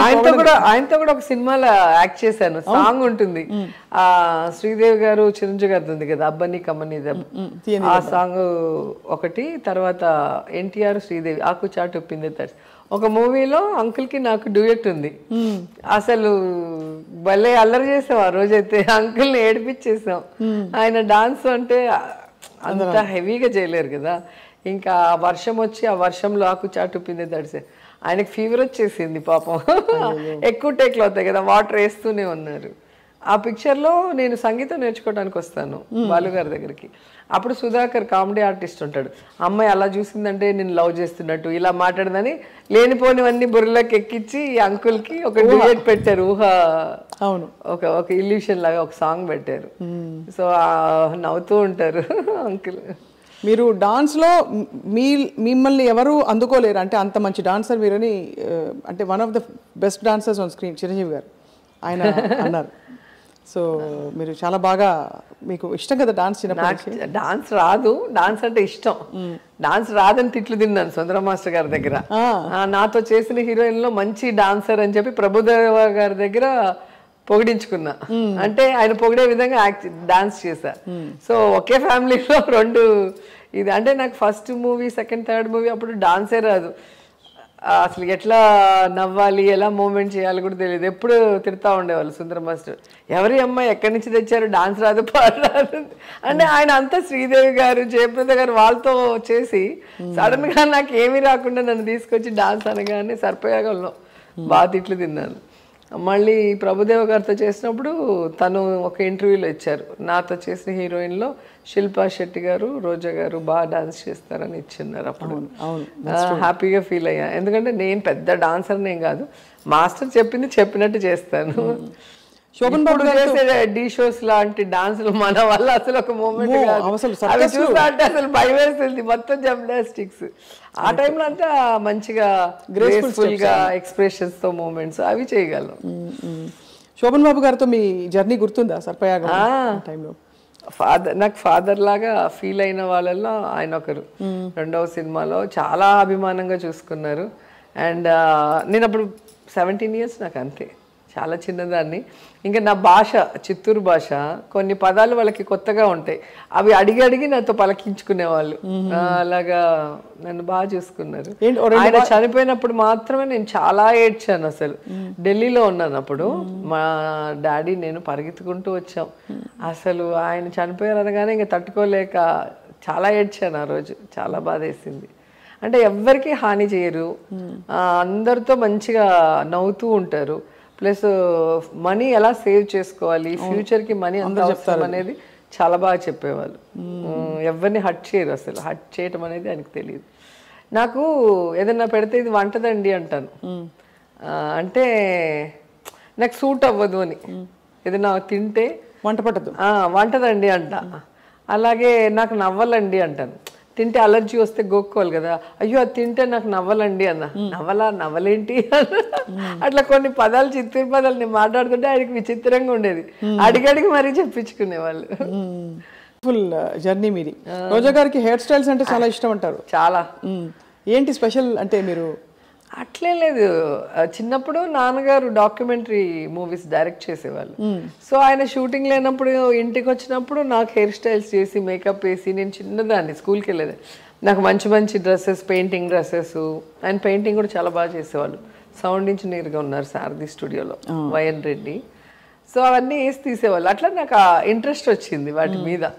సో నేను హీరోయిన్గా ఉన్నప్పుడు నేను వేసిన హెయిర్ స్టైల్స్ ఎవరు వేసుకుంటారు అనుకుంటా. నేను మా బ్యాగ్లో అయితే ఓన్లీ వెరైటీ విగ్స్ ఉండేది. అప్పుడంతా విగ్సే కదా, అవును, ఫ్రంట్ మ్యాచ్ చేసి వెనక విగ్స్ వచ్చేది. ఇప్పుడైతే ఓన్లీ టాంగు, స్ట్రైట్నర్, 2 మిషన్లు ఎత్తుకొని వచ్చేస్తున్నారు హెయిర్ డ్రెస్సర్లు. అప్పుడు అట్లా విగ్స్ ఎక్కువ. సో చాలా హెయిర్ స్టైల్స్ని డెకరేషన్స్తో కూడా చేసుకునేదాన్ని. సాంగ్స్ అంటే చాలా ఇంట్రెస్ట్గా ముందే డిజైన్ చేసుకునేదాన్ని. అది చిన్నప్పుడు వచ్చిన ఇంట్రెస్ట్. సో అలా ఇప్పుడు ఎలా కంటిన్యూ చేస్తారు రోజా గారు? ఐ జస్ట్ వండర్, ఇంత బిజీ లైఫ్లో మీరు ఎప్పుడు చూసినా కళకళలాడుతూ అలా ఉంటారు. మీకు జలుబు ఉంది ఫర్ ఎగ్జాంపుల్, ఎలాంటి మన జలుబు ఉంటే మామూలుగా అసలు లేచి పని చేసుకోబుద్ది అవ్వదు. కానీ మీరు చీర తీసి పెట్టుకోవాలి. మామూలుగా ఆఫీసులకు వెళ్ళే వాళ్ళకే ఇది, మీరు పబ్లిక్ లైఫ్లో ఉంటారు. మీరు ఎలా ప్లాన్ చాలా మంది అడుగుతారు, మీరు ఎలా కొంటారు, మీకు టైం ఎక్కడ ఉంటుంది, మీరు అవన్నీ ఎలా, రేపు ఏమి, ఎలా ఎల్లుండి అంటే. యాక్చువల్గా నాకు మదర్ లేరు, చనిపోయారు. అమ్మ ఉన్నప్పుడు అమ్మ చూసుకునేది. అమ్మ ఎప్పుడు చనిపోయారు రోజా గారు? అమ్మ పాప పుట్టాక 2003 అనుకుంటా, 3లో చనిపోయారు. చాలా మిస్ అమ్మ చనిపోయాక నాకు చాలా ఒక చెయ్యి పోయినట్టు అయిపోయింది. ఎందుకంటే తనే నా ఇన్కమ్ ట్యాక్స్ అంతా ఫైల్ చేసేది, అన్నీ తెప్పించుకొని, అలాగే నా బట్టలన్నీ వాష్ చేసి ఐరన్ చేసి పెట్టేది. సో నా పేపర్స్ ఏమైనా ఉంటే భద్రపరిచేది తను చేసేది. ఇప్పుడు అన్నీ నేనే చూసుకోవాలి. సెల్వా గారు బిజీగా ఉంటారు, చెన్నైలో ఉంటారు, నేను నగిరిలో ఉంటా, హైదరాబాద్, అక్కడక్కడ అన్ని కొన్ని ఉంటాయి. సో ఏది ఎక్కడ ఉంటుందో తెలియదు, ఒక కన్ఫ్యూజన్. అందుకని ఏం చేస్తాను, ఎప్పటికప్పుడు నా ఫ్రెండ్ సహాయం భార్గవి గారు ఉన్నారు, డిజైనర్. సో తను నాకు చాలా సపోర్ట్ చేస్తుంది. తను చాలా ఇష్టం నేనంటే, ఎందుకో మరి తెలీదు. కృష్ణవంశీ గారి సినిమాకి మొత్తం తను యాక్చువల్గా సినిమాలకు చేయదు, ఫ్యామిలీ మ్యారేజెస్కి చేస్తుంది. చాలా అంటే ఒక థీమ్ లాగా పెళ్లి కొడుకు పెళ్లి కూతురుతో సహా అలా ఫ్యామిలీస్ అందరూ కూడా ఆ కలర్ కాంబినేషన్లో చేయటం తను ఫేమస్. అలాగా కృష్ణవంశీ సినిమాల్లో మ్యారేజ్ సీక్వెన్సెస్ ఎక్కువ ఉంటాయి కదా. సో తనకి చేయాలన్న ఇంట్రెస్ట్తో ఆ మూవీలో చేసింది. తాప్సీకి మాకు అందరికీ కూడా అప్పుడు పరిచయం అయింది. కర్నూలు అమ్మాయి, హైదరాబాద్లో ఉంటుంది. సో తనకెందుకో బాగా బలమైన నమ్మకం నన్ను చూస్తే, నువ్వు పెద్ద పొలిటీషియన్ అవుతావు, నువ్వు అవ్వాలి, నిన్ను చూస్తే అందరూ గౌరవించే స్థాయికి నువ్వు వెళ్ళాలి అని చెప్పి నా డ్రెస్సింగ్ కోడ్ అంతా కూడా తనే మార్చేసింది. ఈ హై నెక్ కానీ, నా హెయిర్ స్టైల్ ఎట్లుండాలి, నేను ఎట్లుండాలి, సో తనే డిజైన్ చేస్తుంది. ఇప్పుడు తనకి రోజు పనే, ఎందుకంటే ఎవ్రీడే ఈవెంట్స్ ఉన్నాయి, ఎవ్రీడే నాకు పెద్ద పెద్ద ఫంక్షన్సే ఉంటాయి. ఎవ్రీడే పంపిస్తూనే ఉంటుంది, కుట్టి పంపిస్తూ ఉంటుంది. కటింగ్ చీరలు ఏం చేస్తారు? ఉంటాయి అట్లాగే, కొన్ని మాయమవుతుంటాయి, కొన్ని ఉంటాయి. అటు ఇటు పోయేటప్పుడు కొన్ని మాయమైపోతుంటాయి. మేడంకి తెలియదు కదా ఏ చీర ఏంటని. ఎప్పుడో ఫోటో చూసినప్పుడు ఈ చీర ఏమైందిరా ఆ రోజు కట్టినట్టు, ఏమో మేడం మీరు అక్కడ కదా కట్టారు, ఇక్కడ కదా కట్టారు అని యాక్ట్ చేస్తారు. ఇంకా వాళ్ళతో గొడవ పెట్టుకోవాలంటే దానికి కూడా టైం ఉండదు. అదే అంతే కదా. అలాగే సో కాటన్ శారీస్ ఎక్కువగా కాన్స్టెన్సీలో కడతాను. బయటకు వస్తే కొంచెము అంటే మీటింగ్స్ కానీ ఇంకో చోటకి పోయినప్పుడు కొంచెం మంచివి కాస్ట్లీగా అఫిషియల్ వేసుకుంటా. కాన్స్టెన్స్లో ఉంటే మ్యాక్సిమం ఇక్కత్తు కాటన్ అవే వేసుకుంటా, అన్ని కాటన్. ఎందుకంటే ఎండ ఎక్కువ ఉంటుంది మాకు, తిరుపతి నగిరి అంతా కూడా చాలా ఎండ, స్వెట్టింగ్. అవును, నాకు కాటన్ వేసుకుంటే కంఫర్ట్గా ఉంటుంది. అందుకని అదే. ఎన్ని చీరలు ఉంటారు లెక్క పెట్టారు ఎప్పుడైనా? ఒక 500 ఉంటాయి ఏమో తెలీదు, కొంటూనే ఉంటా. అదే మరి ఎవ్రీడే కొంటుంటా, అదొక పిచ్చి. ఇంకా వేరే ఏముంటుంది, మంచి శారీ ఒకటే కట్టుకోగలవు ఇప్పుడు మినిస్టర్గా. సో అందుకని మంచి శారీస్. అది కాకుండా నా శారీస్కి చాలామంది ఫ్యాన్స్ ఉంటారు. అందరూ అంటారు మీ చీరలు మేము ఫాలో అవుతున్నాం.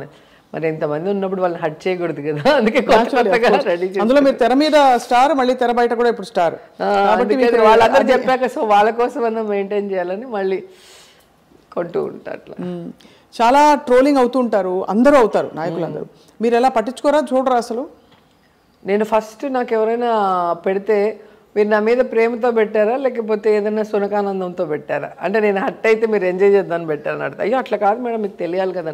ఇప్పుడు తెలిసి నేను ఏం చేయగలను, తెలిసి ఇరిటేట్ అవుతాను లేదా హట్ అవుతాను. దీనివల్ల ఏం ఉపయోగం, నాకు నష్టమే తప్ప పాజిటివ్ ఉండదు. దయచేసి నా మంచి కోరుకుంటే నాకు పెట్టద్దండి అని చెప్తా, ఎవరిని పెట్టద్దండి అంట. నేనే ఎప్పుడో తెలియకుండా ఈ మన జబర్దస్త్ కానీ డి కానీ ఇట్లా ఏదైనా పాటలు వింటూ యూట్యూబ్లో చూసినప్పుడు ఏదైనా 1-2 వస్తుంది, టక్కని తీసేస్తాను, చూడను. చూసాము అంటే కోపం వస్తుంది, ఆలోచన విధానం మారుతుంది, నాకు అది ఇష్టం ఉండదు. కానీ చాలా అది కరప్ట్ చేయాల్సిన ఒక ఇది రావాలండి. మనం అంటే తట్టుకోగలం. అనసూయ అయితే తను ఉక్కుపాదంతో మొదలుపెట్టింది అంటే ట్రోలింగ్ మీద యుద్ధం. బికాస్ చాలా దారుణమైన ట్రోలింగ్ అవుతుంది అందరికీ. అంటే ఇప్పుడు మన వరకు అయితే మనము ఎదుర్కోగలం, మనం ఇండస్ట్రీలో ఉన్నాము, వీళ్ళ మెంటాలిటీ తెలుసు కాబట్టి దీన్ని ఎక్కడ కట్ చేద్దాము, ఆ అవకాశం వచ్చినప్పుడు మనం చేయగలం. కానీ మన పిల్లలు, మా అమ్మాయిని అయితే అసలు ఎంత ఇబ్బంది పెట్టారో, తను చాలా డిప్రెస్ అయి ఉన్నింది ఒక టైంలో. నాకు తెలీదు. అంటే తన ఫొటోస్ డౌన్లోడ్ చేసుకుని వాటిని న్యూడ్గా, వాటిని పిచ్చి పిచ్చిగా అట్లా చేస్తే మళ్ళీ తనకి ఇది చేస్తున్నప్పుడు వాళ్ళకి అది ఏం తెలియని వయసు కదా, ఇలాంటివి అసలు వాళ్ళు ఫేస్ చేసి ఉండరు. సడన్గా వాళ్ళకి ఇదయ్యే కొద్దికి చాలా యాక్షన్ తీసుకున్నారు రోజా గారు. నాకు తెలిసే కొద్దికి చాలా లేదు, చెప్పలేదు పాప. అంటే నేను సీరియస్గా రియాక్ట్ అవుతాను కదా, ఎందుకులే గొడవ, అది ఇంకా సెన్సిటివ్, ఎందుకులే గొడవ అని చెప్పి తనలో తనే బాధపడుతుంది. అదే మళ్ళీ తను ఒకసారి అనింది, ఎందుకమ్మా నువ్వు ఇంత మంచిదానివి, నువ్వు ఇంత హెల్పింగ్ నేచర్ ఉంది, నిన్నెందుకు ఇంత చెడ్డగా ట్రోల్ చేస్తారు, ఎందుకు నిన్ను తిడతారు, సంబంధం లేకుండా ఏదో మా ఫ్యామిలీ ఫంక్షన్స్ పెట్టినా కూడా కింద తిడతారు. పొలిటికల్గా మనం మాట్లాడినప్పుడు తిడితే వేరే, అవును, ఎక్కడో సంబంధం లేని ఒక ఫ్యామిలీ ఫంక్షన్, ఒక బర్త్డే వీడియో కిందో, లేదా ఒక మంచి ఫోటో మా పిల్లలతో ఉన్న ఫోటో కిందో సంబంధం లేకుండా వాళ్ళు మాట్లాడేది చూసి చాలా హర్ట్ అయింది. ఎందుకమ్మా మనకు అవసరమా ఇట్లాంటివన్నీ అని చెప్పేసి నేను మళ్ళీ చెప్పాను, పాలిటిక్సే కాదు నాన్న, ఏ ఫీల్డ్ అయినా ఇలాగే ఉంది, వాక్ స్వాతంత్రం అంటూ వాడి ఇష్టానికి చేస్తున్నాడు. అవును, చాలా ఇది కరెక్ట్ కాదు. యాక్చువల్గా కోర్ట్స్ కానీ గవర్నమెంట్స్ దీని మీద యాక్షన్ తీసుకోవాలి, లేకపోతే చాలా మంది పిల్లలు ఇబ్బంది పడతారు. మీ పార్టీ నాయకులకు మాత్రం భలే వొకాబులరీ అండి, మీరు కొత్త పేర్లు పెడుతుంటారు నాయకులకి. మొన్న ఇటీవల మీరు ఏదో నామకరణం చేసినట్టున్నారు లోకేష్ గారికి. పిల్లపిత్రేగా అంటే ఏంటి? అంటే మా ఊరు సైడు వయసుకు మించి మాట్లాడటం, వయసుకు మించి చేస్తే పనులు పిల్లపిత్రేగా అంటారు. నాకు లొకేషన్ చూస్తే అదే అనిపిస్తుంది. ఆయన మాట్లాడే మాటలకి చేసే వాటికి ఏం సంబంధం ఉండదు. సో ఆ రోజు ఎందుకో ఏదో డిస్కషన్లో అలా వచ్చింది. అసలు ఒక పొలిటికల్ లీడర్గా ఎదగాలి అంటే అసలు అందరూ ఎంత కష్టపడి పైకి వస్తున్నాం, కానీ ఒక సీఎం కొడుక్కి చాలా ఈజీ. తన తండ్రి అధికారాన్ని అడ్డం పెట్టుకొని దొంగదారిలో ఎమ్మెల్సీ అయ్యి మినిస్టర్ అయ్యాడు. మినిస్టర్గా తాను ఉండగా, తన తండ్రి ముఖ్యమంత్రిగా ఉండగా ఎమ్మెల్యేగా ఓడిపోవటం ఎంత దౌర్భాగ్యం.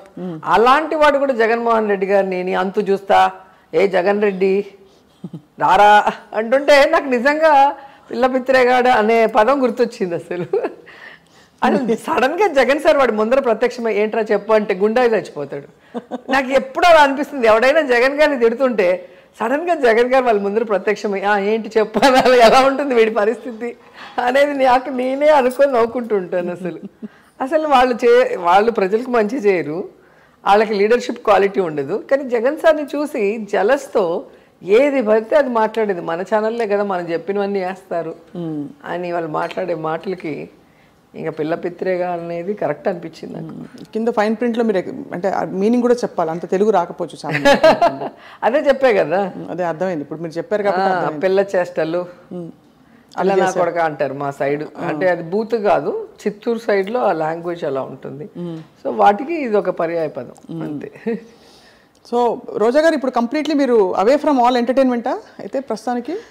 ఏముంది, అసెంబ్లీలోనే పెద్ద ఎంటర్టైన్మెంట్ ఇప్పుడు.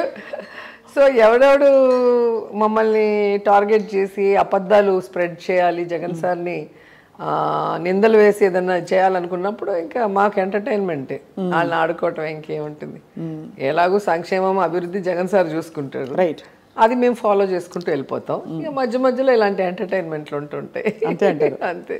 అయితే జబర్దస్త్ కానీ మాకు ఇప్పుడు జబర్దస్త్ షూటింగ్కి వెళ్ళి చూడాల్సిన అవసరం లేదు కామెడీ ఆర్టిస్ట్ని. అంతే అంటారు. మన స్టేట్లోనే ఉన్నారు, పీకే గారు ఉన్నారు, లోకేష్ గారు ఉన్నారు, మధ్య మధ్యలో అచ్చెన్నాయుడు గారు వస్తారు, అయ్యన్నపంతుడు గారు వస్తారు. వీళ్ళందరూ మన కామెడీ ఆర్టిస్టులకు మించిపోయి ఉన్నారు. వాళ్ళ మాటలు, వాళ్ళ హావభావాలు, ఇంక అవే సరిపోతుంది మాకు చూసి నవ్వుకోవటానికి. చాలా మీరు ఇంత బోల్డ్గా ఇప్పుడు ఉన్నారు రోజా గారు. అంటే ఎప్పుడు మీరు ఫైర్ బ్రాండ్ అని మొదటి నుంచి వచ్చిన పేరే, కానీ ఐ జస్ట్ వండర్, మీరు పాత కొలీగ్స్ మీ వాళ్ళు ఎదురు పడితే ఎలా ఉంటుంది మీ పరిస్థితి? అంటే వాళ్ళ పరిస్థితి, మీ పరిస్థితి, వాళ్ళు మీరు పాత కొలీగ్స్ అంటే ఫ్రెండ్స్, సినిమాల్లో మీరు కలిసి యాక్ట్ చేసిన హీరోలు. Okay okay. ఇప్పుడు పాలిటిక్స్ లో రీసెంట్ గా నాగార్జున గారిని కలిసాను, ఆలీ గారి కూతురు పెళ్లిలో. అసలు ఫుల్ హ్యాపీగా వచ్చి ఇలా పట్టుకొని ఆయనను అమలా మ్యామ్ ఎలా ఉన్నావురా, పాలిటిక్స్ ఎలా ఉన్నాయి అని చెప్పి చాలా హ్యాపీగా మాట్లాడారు. నాకు చాలా హ్యాపీ అనిపించింది. ఎందుకంటే ఒక టైంలో నేను సర్పయాగం చేసేటప్పుడు నాగార్జున గారిని చూడటానికి మన అన్నపూర్ణ స్టూడియోలో మాకు షూటింగ్ జరుగుతుంది. ఆయన వచ్చారు అని చెప్తే స్టూడియోలో నుంచి పరిగెట్టుకుంటూ వెళ్ళాను. మేము ఒక సైడ్ షూట్ చేస్తున్నాం, ఇంకో సైడ్ ఆయన వచ్చారు, కారు వచ్చి ఆగిందంటే. అంత పిచ్చి నాగార్జున గారు అంటే కాలేజ్ చదివేటప్పుడు. ఫస్ట్ కృష్ణ గారికి, ఆ తర్వాత నాగార్జున, చిరంజీవి గారు అంటే చాలా ఇష్టం. సో నాగార్జున కోసం పరిగెత్తిన నేను ఈరోజు నాగార్జున గారు నాకు ఎదురొచ్చి నవ్వుతూ మాట్లాడిస్తుంటే చాలా హ్యాపీ అనిపించింది నాకు. అండ్ ఈ మధ్యలో మన హైదరాబాద్ ఎయిర్పోర్ట్లో లాంచ్లో వెంకటేష్ గారు కనిపించారు. మేము లక్నో వెళ్తున్నప్పుడు చెప్పారు, అక్కడ మంచి ఫుడ్ దొరుకుతుంది, ఎంజాయ్ చేయండి ఫుడ్ అన్నారు. సో ఆయన ఎప్పుడూ అంటుంటారు, మీరు చాలా కష్టపడి పాలిటిక్స్లో పైకి వచ్చారు, మీరు డిజర్వ్డ్ మినిస్టర్ అవ్వటానికి, ఫైనల్లీ మీరు మినిస్టర్ అయ్యారు, హ్యాపీగా ఉంది అని చెప్పినప్పుడు చాలా హ్యాపీ అనిపించింది. ఎందుకంటే ఆయన పెద్దగా మాట్లాడరు, వెంకటేష్ గారు చాలా రిజర్వ్డ్గా ఉంటారు ఎప్పుడు కూడా. స్పిరిచువల్ సైడ్ ఉన్నారు ఇప్పుడు, మెడిటేషన్. ఓకే. సో ఆ రోజు కనిపించినప్పుడు లాంచ్లో ఆయన చెప్పినప్పుడు చాలా హ్యాపీ అనిపించింది. రమ్యకృష్ణ ఎక్కువ చెప్తూ ఉంటుంది, నాకు అసలు మనుషులు చూస్తే కింద కాళ్ళు వణుకుతాయి, నువ్వు అంతమంది మధ్యలో మైక్ పట్టుకొని అలా ఎలా మాట్లాడగలుగుతున్నావు, నువ్వు హీరోయిన్ ఉన్నప్పుడు పెద్ద క్వైట్గానే ఉంటారు, క్వైట్గా ఉంటాను, ప్లస్ మేమున్నప్పుడు నేను, రాధికక్క, మీనా, రమ్య మేమున్నప్పుడు సరదాగా నవ్వుకుంటుంటాం జోక్స్ వేసుకొని, అంతేగాని ఇలా మైకులు పట్టుకొని సీరియస్గా మాట్లాడేంత లేదు అప్పుడు. ఎలా నీకు ఇది వచ్చింది, ఇంత ధైర్యం ఎక్కడి నుంచి వచ్చింది, నాకు ఇప్పటికి కూడా ఆశ్చర్యం నేను చూస్తుంటే అని చెప్పి రమ్య ఎప్పుడు అంటుంటుంది. యాక్చువల్గా ఆమె బోల్డ్గా ఉంటుంది సినిమాల్లో చూస్తే, ఆమె నన్ను అంటుంది. అట్లా ఒక్కొక్కరు నన్ను ఇండస్ట్రీలో చూసిన వాళ్ళకి ఆశ్చర్యంగా ఉంటుంది ఈ సైడ్ చూసి కదా. కృష్ణ గారితో మీరు ఆల్మోస్ట్ 6-7 సినిమాలు చేశారు కదా. అవును, ఎన్కౌంటర్ చేసా, సంభవం చేసా, వైభవం చేసా, వాళ్ళ బ్యానర్లోనే చాలా సినిమాలు చేస్తా, తెలుగు వీరల్ ఎవరేజ్. అవును, చాలా పెద్ద. ఆయనతో చేయటం అనేది అది ఒక హాలిడే లాగే, ఆడుతూ పాడుతూ ఎంజాయ్ చేస్తూ మంచి ఫుడ్ తింటూ ఆయన వేసే జోకులు వింటూ కష్టం లేకుండా షూటింగ్ చేయొచ్చు. రాధగారు అయితే అప్పుడు చిరంజీవి గారితో బిజీగా షూటింగ్స్ ఉన్నప్పుడు మన సమ్మర్ సీజన్లో కృష్ణ గారు ఎప్పుడు ఊటీలో ఉండిపోతారు. జరిగిన సినిమాలకి, జరుగుతున్న సినిమాలకి, జరగబోయే సినిమాలకి సాంగ్స్ లైన్గా ఒక నెల పెట్టేసుకుంటారు, అక్కడే ఉండిపోతారు ఎప్పుడు కూడా సార్. సో ఆమె అది హాలిడే లాగా తీసుకుంటుందంట. ఎందుకంటే ఆయనతో పెద్ద టెన్షన్ ఉండదు, రిస్ట్రిక్షన్స్ ఉండదు, ఈ డ్రెస్ వేసుకోవాలి, ఇలా చేయాలి, అలా ఉండాలి అనేది ఏమి ఉండదు. సో ఫ్రీగా. మిగతా వాళ్ళతో ఉంటాయి రెస్ట్రిక్షన్స్, కొంతమంది హీరోస్కి ఉంటాయి, కొంతమంది ఇన్వాల్వ్ అవుతారు కదా, ఈ డ్రెస్ నేను వేసుకుంటా, మీరు ఇట్లా వేసుకోండి, అది పాజిటివ్గా అయినా ఉన్నా కొంతమంది రిసీవ్ చేసుకుంటారు, కొంతమంది రిసీవ్ చేసుకుంటారు. మీరు ఇబ్బంది పడ్డారు ఎప్పుడైనా, అంటే మీకు నాకు ఈ డ్రెస్ నచ్చలే బాలే అని?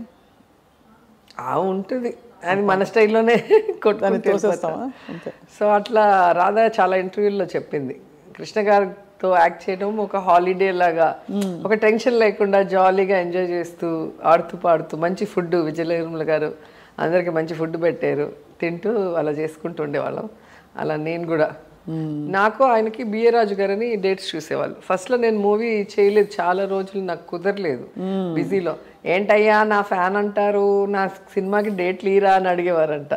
మళ్ళీ చెప్తే అప్పుడే తెలుగు వీర ఫస్ట్ చేయటం జరిగింది, తెలుగు వీర లేవరా. సో ఆయన డాన్స్ వేస్తుంటే, ఆయన చేస్తుంటే చూస్తూ ఉండేదాన్ని, చాలా అందంగా ఉండేవారు, మంచి కలరు. అసలు ఆయనను మన శోభన్ బాబు గారు చాలా అందంగా ఉంటారు, వాళ్ళ ఫీచర్స్ కానీ, వాళ్ళ స్కిన్ కలర్ గ్లో కానీ, అండ్ వాళ్ళ మనసు కూడా చాలా సాఫ్ట్గా ఉంటారు, ఎవరిని హర్ట్ చేయరు, హ్యాపీగా ఉంటారు కదా, అది నచ్చింది నాకు. సో ఇది ఇప్పుడు చాలా మంది ఈ తరం అమ్మాయిలకి ఉపయోగపడుతుంది ఈ క్వశ్చన్ కాబట్టి అడుగుతున్నారు. రోజా, చెప్పండి. మామూలుగా మనకి ఈ క్రీములు, తెల్లగా ఏ క్రీములు రాసుకో, తెల్లగానే ఉండాలి, అమ్మాయి తెలుపా అని అడుగుతారు. మీరు ఒక డస్కీ బ్యూటీగా నిలదొక్కుని ఒక స్టేట్మెంట్ చేశారు ప్రపంచానికి, నేను I'm the queen of my time అని చెప్పి. సో అమ్మాయిలకి ఏం చెప్తారని చెప్పండి, రంగు గురించి కాన్షియస్ ఫీల్ అయ్యే వాళ్ళకి? ఎప్పుడు కూడా మా హస్బెండ్ చెప్తారు, టాలెంట్ అనేది గొప్పది అన్నిటికన్నా, హైటు, కలరు, మిగతా అన్నిటికన్నా కూడా టాలెంట్ అనేది. సో ఎంతోమంది టాలెంట్ ఉన్నవాళ్ళు మనం చూసాం, పెద్ద హైట్ లేకుండా, పెద్ద బాడీ షేప్ లేకుండా, పెద్ద కలర్ లేని వాళ్ళు కూడా సక్సెస్ కాగలము అని ప్రూవ్ చేశారు. కాబట్టి నాకు ఉన్నింది అది, ఇండస్ట్రీకి వచ్చినప్పుడు అమ్మో హీరోయిన్స్ అంటే తెల్లగా ఉండాలేమో, మనం హీరోయిన్గా ఉండగలమా. మా ఫ్రెండ్ వాళ్ళ మమ్మీ చెప్పేది, నేను చదువుకునేటప్పుడు, నువ్వు నీ ముక్కు కళ్ళు నవ్వు చాలా బాగుంటాయిరా, నువ్వు ఎందుకు సినిమాల్లో ట్రై చేయకూడదని. ఉండండి ఆంటీ, నా కలర్కి నన్ను ఎవడు తీసుకుంటాడని నేను అప్పుడే ఆంటీని ఏడిపించేదాన్ని. మళ్ళీ నేను హీరోయిన్ అయ్యాక ఒక ఇంటర్వ్యూలో కూడా చెప్పాను, మళ్ళీ ఆ ఇంటర్వ్యూ చూసి ఆంటీ ఫోన్ చేస్తే ఇంటికి వెళ్ళా, నేను అప్పుడే చెప్పాను కదరా, నువ్వు అప్పుడు తీసి పడేసావు, ఇప్పుడు చూడు అనేది.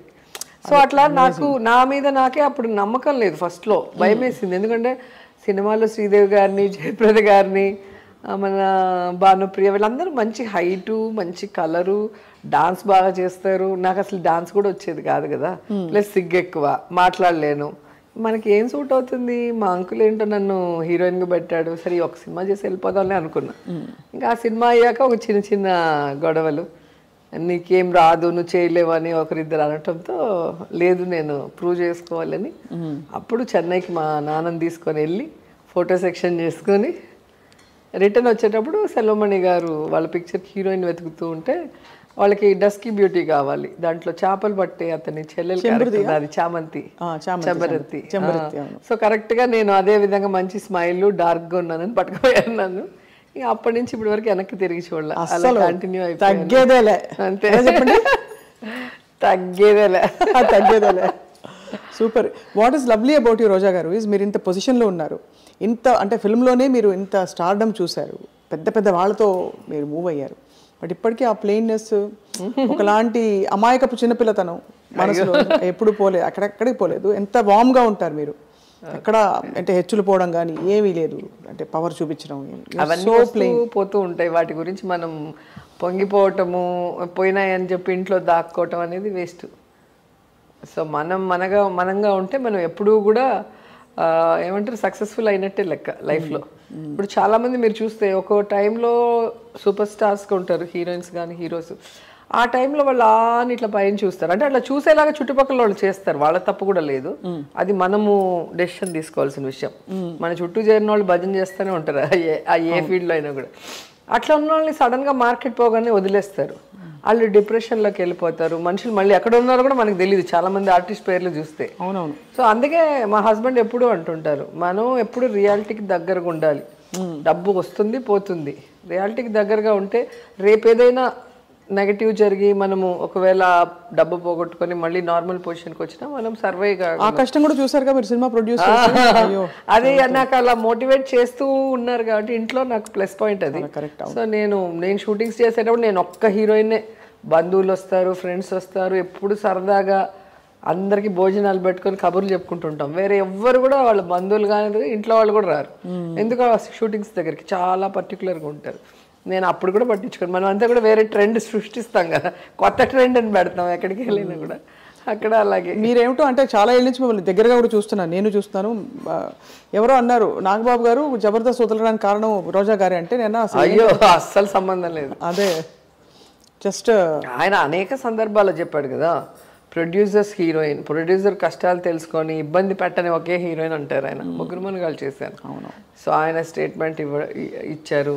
అలాగే నేను డాన్స్ చేసేటప్పుడు చెప్తారు కదా, మన శేఖర్ మాస్టర్ సాంగ్ చేసినప్పుడు కూడా ఒకసారి చెప్పారు, మీరంతా ఈ ఏజ్లో చేస్తారయ్యా, మా ఏజ్కి కూడా మీకు ఈక్వల్గా చేస్తుంది చూడు, అదే ఆమె గ్రేట్నెస్ అంటారు.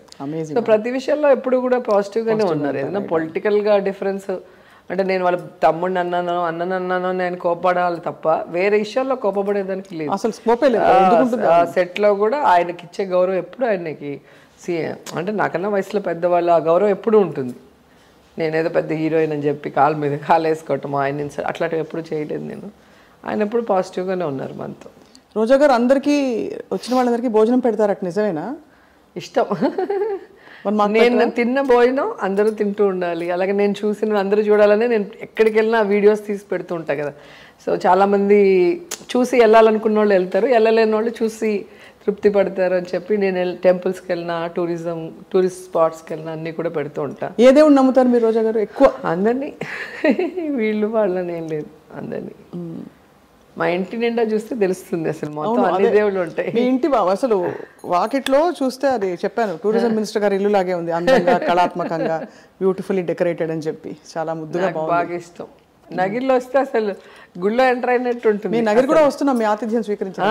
గుళ్ళో ఎంటర్ అయినట్టు ఉంటుంది. తలుపు తీస్తేనే 7.5 feet వెంకటేశ్వర స్వామి ఉంటారు ఇంట్లో. జబర్దస్త్ లో చేస్తారు హోమ్ టూర్ లో. సో అందరికి వాళ్ళు ఇంటికి వచ్చినట్టే ఫీల్ అవుతారు. అది మీరు అమ్మవారి వేషాలు అవి వేసినప్పుడు మాత్రం భలే అందంగా ఉంటుంది. నేను తమిళ సినిమాలు చేశాను, అదే కన్నడ చేస్తున్నాను అమ్మవారి క్యారెక్టర్స్. కానీ అవి చేసేటప్పుడు అమ్మో చాలా నిష్టగా ఉండాలి. నిజమా? అంటే అందరూ ఎవరైనా కూడా ఎందుకో ఒక బాడీ హీట్ అయిపోతుంది అండ్ అది ఒకలాంటి ఏదో దేవుడు వచ్చినట్టు అనిపిస్తుంది ఆ టైంలో. పసుపు నీళ్ళు తాగిస్తారు, నిమ్మకాయలు పట్టుకోమంటారు, అవన్నీ చేశారు నాకు కూడా. రాజరాజేశ్వరి అమ్మవారిదే మిమ్మల్ని చూశాను నేను అందులో, అప్పుడు అనిపించింది. ఈ మధ్యలో మన ఈవెంట్లో మల్లెమల్ల ఈవెంట్లో చేశాను అమ్మవారి డాన్స్ ఒకటి చాలా రోజుల తర్వాత.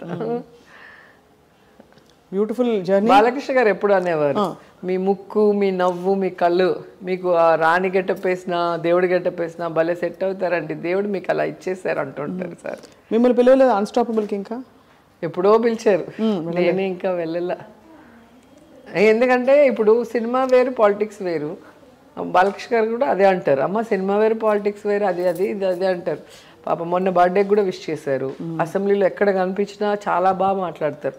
వాళ్ళ ఫ్యామిలీ అందరూ, పురంధేశ్వరి గారు కానీ, హరికృష్ణ గారు కానీ అందరూ నాతో బాగుండేవాళ్ళు. ఇంకా పార్టీ మారాం కదా, నేనే కొంచెం మొహమాట పడుతూ ఉండేదాన్ని. మీకు వీలైతే చేద్దామమ్మా అన్నారు. నాకేంటంటే ఇప్పుడు మనం చేసామనుకో దాన్ని కూడా కాంట్రవర్సీ చేసి మళ్ళీ జగన్ సార్ దగ్గర ఏదైనా చెప్తే ఆయన ఏమైనా నెగిటివ్గా తీసుకుంటారేమో అని భయపడి నేను చేయలే అంతే. లేకపోతే ఏముంది, నాకేం ఇబ్బంది లేదు. అంటే ఇప్పుడు ఒక పొజిషన్లో ఉన్నాం కదా మినిస్టర్గా ఉన్నప్పుడు, అంటే ఆ క్రమశిక్షణ మీలో ఉండడం కూడా గొప్ప విషయం. అంటే మీరు జస్ట్ వెళ్ళాలి ఏం టెంప్ట్ అవ్వకుండా మీరు, అంటే అఫ్ కోర్స్ వెళ్ళడం తప్పని కూడా నేను అనలేదు, జస్ట్ మీరు జగన్ సార్ ఎప్పుడు చెప్పరు వెళ్ళద్దు వెళ్ళకూడదు అట్లా, ఎప్పుడు రిస్ట్రిక్షన్స్ ఇంతవరకు లేదు నాకు. నేను పార్టీలో ఆల్మోస్ట్ 12 years పైగా ఉన్నాను. ఎంతమంది ఎన్ని చెప్పినా కూడా ఏ రోజు కూడా జగన్ సార్ నన్ను ఎప్పుడు ఏమనలా.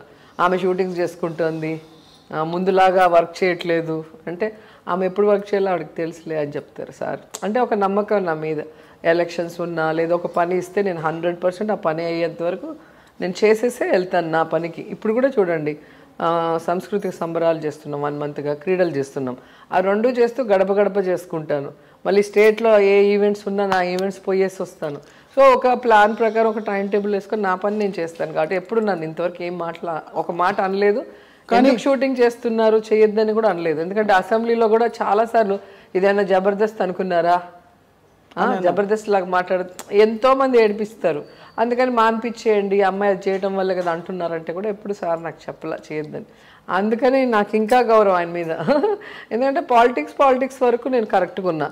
నా ఫ్యామిలీకి నేను ఎర్నింగ్ లేకపోతే కష్టం కదా, పిల్లల చదువులు అన్నీ ఉంటాయి కదా. సో అందుకని సార్ ఎప్పుడు కూడా డిస్టర్బ్ చేయలే. అది కూడా నాకు నచ్చే దాంట్లో తప్పకుండా. కానీ దాని నుంచి మీరే స్ఫూర్తి పొంది ఇప్పుడు ఇది ఇంతవరకు నేను ప్రస్తుతానికి ఆగుతాను అని కొన్ని పాజ్ బటన్స్ నొక్కారు. So we'll wait and see. ముందు మనం మన శాఖల మీద అవగాహన తెచ్చుకోవాలి. మనకి ఇచ్చిన ఈ శాఖలో మనం పేరు నిలబెట్టుకునేలాగా పని చేయాలి. దానికి నాకు టైం కావాలి ఇదంతా స్టడీ చేసి వర్క్ చేయడానికి. అందుకని షూటింగ్ కొంచెం పక్కన పెట్టాను. అద్భుతం, చాలా బాగుంది రోజా గారు. ఒక్క బాగా ఆకలిస్తుంది మా అందరికి, మా క్రూ అందరికి. తిందాం. ఈ లోపల ఒక చిన్న 5 questions ర్యాపిడ్ ఫైర్, ఒకే వర్డ్ చెప్పాలి. నేను అడిగే క్వశ్చన్, నేను అడిగే ప్రశ్నకి నరేంద్ర మోదీ గారు. సెల్ఫీయా? ఫేమస్ అయింది కదా, ఇంతవరకు ఎవరు ధైర్యం చేసి ఉండరు అనుకుంటా. నాకు ఎట్లా వచ్చిందో ధైర్యం, ఆ రోజు స్టేజ్ మీద నాకు అవకాశం వచ్చింది. అల్లూరి సీతారామరాజు గారు స్టాచ్యూ ఓపెనింగ్ రోజు, మోడీజీ 1 selfie ప్లీజ్ అన్న అనగానే ఓకే అన్నారు. ఇలా తిరిగాను, జగన్ సార్ ఇలాగే చూస్తున్నాను నన్ను, రండి సార్ అని చెప్పి సార్ పిలిచి వాళ్ళిద్దరిని కలిపి ఒకే ఫ్రేమ్లో తీసుకున్నా. ఆ ఫోటో మెమరబుల్ పిక్స్లో ఆయన కూడా పోస్ట్ చేశారు నరేంద్ర మోడీ గారు. సో నరేంద్ర మోడీ గారు అనగానే ఆ ప్రీషియస్ సెల్ఫీ గుర్తొస్తుంది. అంటే ఒక ప్రైమ్ మినిస్టర్, ఒక సీఎం మినిస్టర్ ఒకే ఫ్రేమ్లో ఎక్కడ దొరకదు, ఆ అదృష్టం నాకు దొరికింది. సో ఆ టైంకి నాకు అది అనిపించడం. కేసీఆర్ గారు మంచి ఆరేటర్ అని చెప్పచ్చు, వాక్ చాతుర్యం. రైట్. చిరంజీవి గారు మంచి డాన్స్. చంద్రబాబు గారు మంచి చీటర్. నన్ను కూడా చీట్ చేశారుగా, చెల్లెలుగా 10 years కష్టపడితే నన్ను పొలిటికల్గా 0 చేశారు. అవును, చాలా కష్టమైన జీవితం అండి యాక్చువల్లీ. లోకేష్ గారు కామెడీ పీస్. పవన్ కళ్యాణ్ గారు అన్స్టేబుల్, ఏమంటారు తెలుగులో నాకు తెలీదు. నిలకడ లేని తత్వం.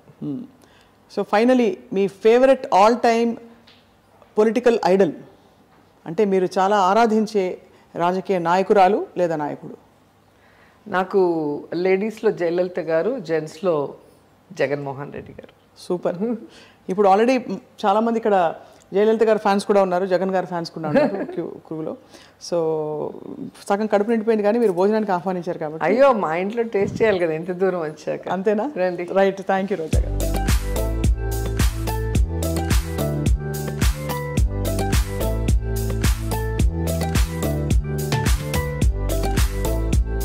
సో రోజా గారు, మీ ఆతిథ్యంతో ఇంకా ఫుల్గా తినేస్తున్నాం. ఇంత మామూలుగా తినే తీరుకుండదు మాకు. బాగా తినాలి, ఎనర్జీగా ఉండాలి. కోవిడ్ తర్వాత నో డైట్స్. అవునా? మానేస్తారా? మంచిగా తింటాం స్టార్ట్ చేసాం, ఎందుకంటే బలం ఉండాలి కదా. అబ్సల్యూట్లీ. రోగనిరోధక శక్తి. ఎన్ని పూట్లు మీరు మామూలుగా ఉంటాయి కదా, 2 పూట్లు తినాలి, 3 పూట్లు తినాలి, ఇలా 5 టైమ్స్ తినాలి? నేను మార్నింగ్ ఓట్స్ తింటాను. ఓకే. రోజు ఓట్సే. చాలా రేర్ బయట వెళ్తేనే ఎక్కడైనా ఇడ్లీ దోశ, ఇంకా వేరే దారి లేదు అంటే. మధ్యాహ్నం మాత్రం సాలిడ్గా, మధ్యాహ్నం సాలిడ్గా తింటాను. And night idli or dosa, అది టిఫిన్. అది అలవాటు ఎప్పటి నుంచి. మీ బాస్ జగన్మోహన్ రెడ్డి గారు మాత్రం చాలా తక్కువ తింటారని విని. అమ్మో, సార్ లాగా తింటే మనం 0 సైజే. ఒక పుల్కా, కొన్ని బాయిల్డ్ వెజిటేబుల్స్, తర్వాత నాన్ వెజ్ వీక్లీ వన్స్ అనుకుంటా. నాకు తెలిసి సార్కి కీమా ఇష్టం అనుకుంటా, అది కూడా కొంచెం. చికెన్ తినరని. ఎందుకంటే మాకు ఎట్లా అంటే ఈ పాదయాత్రలో నగరిలో స్టే చేశారు ఒకరోజు నైట్. సో అలా మాకు తెలిసిందే ఆఫ్టర్నూన్ ఏం తింటారు, నైట్ ఏం తింటారు అనేసి. పాలు కూడా 1 లీటర్ పాలు, అల్లం వేసి, పచ్చి అల్లం మరగబెడితే 1 గ్లాస్ అవుతుంది, అది తాగుతారు. అది చాలా స్ట్రెంత్ వస్తుంది. అవునా? లీటర్ పాలు మరగబెట్టి 1 గ్లాస్ అయ్యాక తాగుతారు. ఈ చిట్కా తెలియదు. నేను చూసాను, ఇప్పుడు తెలుస్తుంది అందరికీ. సో ఇంత ట్రావెల్ చేస్తారు కదా మీరు ఎలా మరి పర్టికులర్గా మెయింటైన్ చేయగలుగుతారు అంటే టైమింగ్స్ అవి? అట్లేం లేదు, ఎక్కడ దొరికేది ఆ టైం బట్టి తినేయటం అంతే. మొదట్లో అపోజిషన్లో ఉన్నప్పుడైతే ఇంకా జగన్ సార్తో వెళ్ళేటప్పుడు 4 అట్లా అయిపోయేది, 3-4 కూడా అయిపోయేది, 5 కూడా అయిపోయేది లంచ్. ఇప్పుడు ఇంకా గవర్నమెంట్లో ఉన్నాం కదా, రిలాక్స్డ్. ఇది ఏదన్నా ఉంటే సరే తినేసి మాట్లాడుకుందాం అన్న ఇదికి వచ్చా. ఆ టైంలో కొంచెం భోజనం చేసుకొని చేద్దామని. వయసు కూడా వస్తుంది కదా, తిమితం రావాలి మీకు. అంటే మీరు ఎప్పుడు ఎవర్ గ్రీనే, ఎప్పటికీ ఇలా చెప్పుకోండి. Fire brand ever green. మనల్ని మనం. మీకు వంట వచ్చా రోజా గారు? బాగా. తినేవాళ్ళు ఉంటే చేస్తాం, అందరి తిని మీరు చెప్పాలి, నేను వండుతాను. పిల్లలు తింటారు మీరు? మా పాపకి ఇష్టం, కానీ ఎప్పుడైనా హాలిడే ఉన్నప్పుడు. ఇప్పుడు మన కోవిడ్ పుణ్యమా అని ఇంట్లో డైలీ ఏదో ఒకటి వండి వాళ్ళకి తినిపించి, సో ఆ మదర్ రెస్పాన్సిబిలిటీ కూడా తీర్చుకున్నా వంట చేయటంలో. హాయిగా మీరు ఐ థింక్ మీకు కావాల్సిన డిజైన్ అంటారు కదా, అలా ఇప్పుడు వచ్చింది. మీకు కావాల్సిన మినిస్ట్రీ ఒకటి, ఇష్టమైన మినిస్ట్రీ కదా, మీకు ఇష్టం కదా టూరిజం. టూర్ కొడుతూనే ఉంటా ఫ్యామిలీతో, ఎప్పుడు చూసినా గుళ్ళో, లేదంటే లొకేషన్స్, లేదా ఫారెన్ ట్రిప్స్ రెగ్యులర్గా చేస్తుంటా. అలాగే స్పోర్ట్స్ ఆడుతుంటా, అలాగే బాగా తింటా. ఏమేమి స్పోర్ట్స్ ఆడతారు? నేను కబడ్డీ ఆడతాను, అంటే నేను ఛాంపియన్ కాదు, అన్నీ ఆడతాను. షటిల్ ఆడతా, క్రికెట్ ఆడతా, అన్నీ ఆడతా. అలాగే నేను తినటమే కాదు 10 మందికి పెట్టడం అలవాటు ఫస్ట్ నుంచి కూడా, హీరోయిన్గా ఉన్నప్పటి నుంచి కూడా.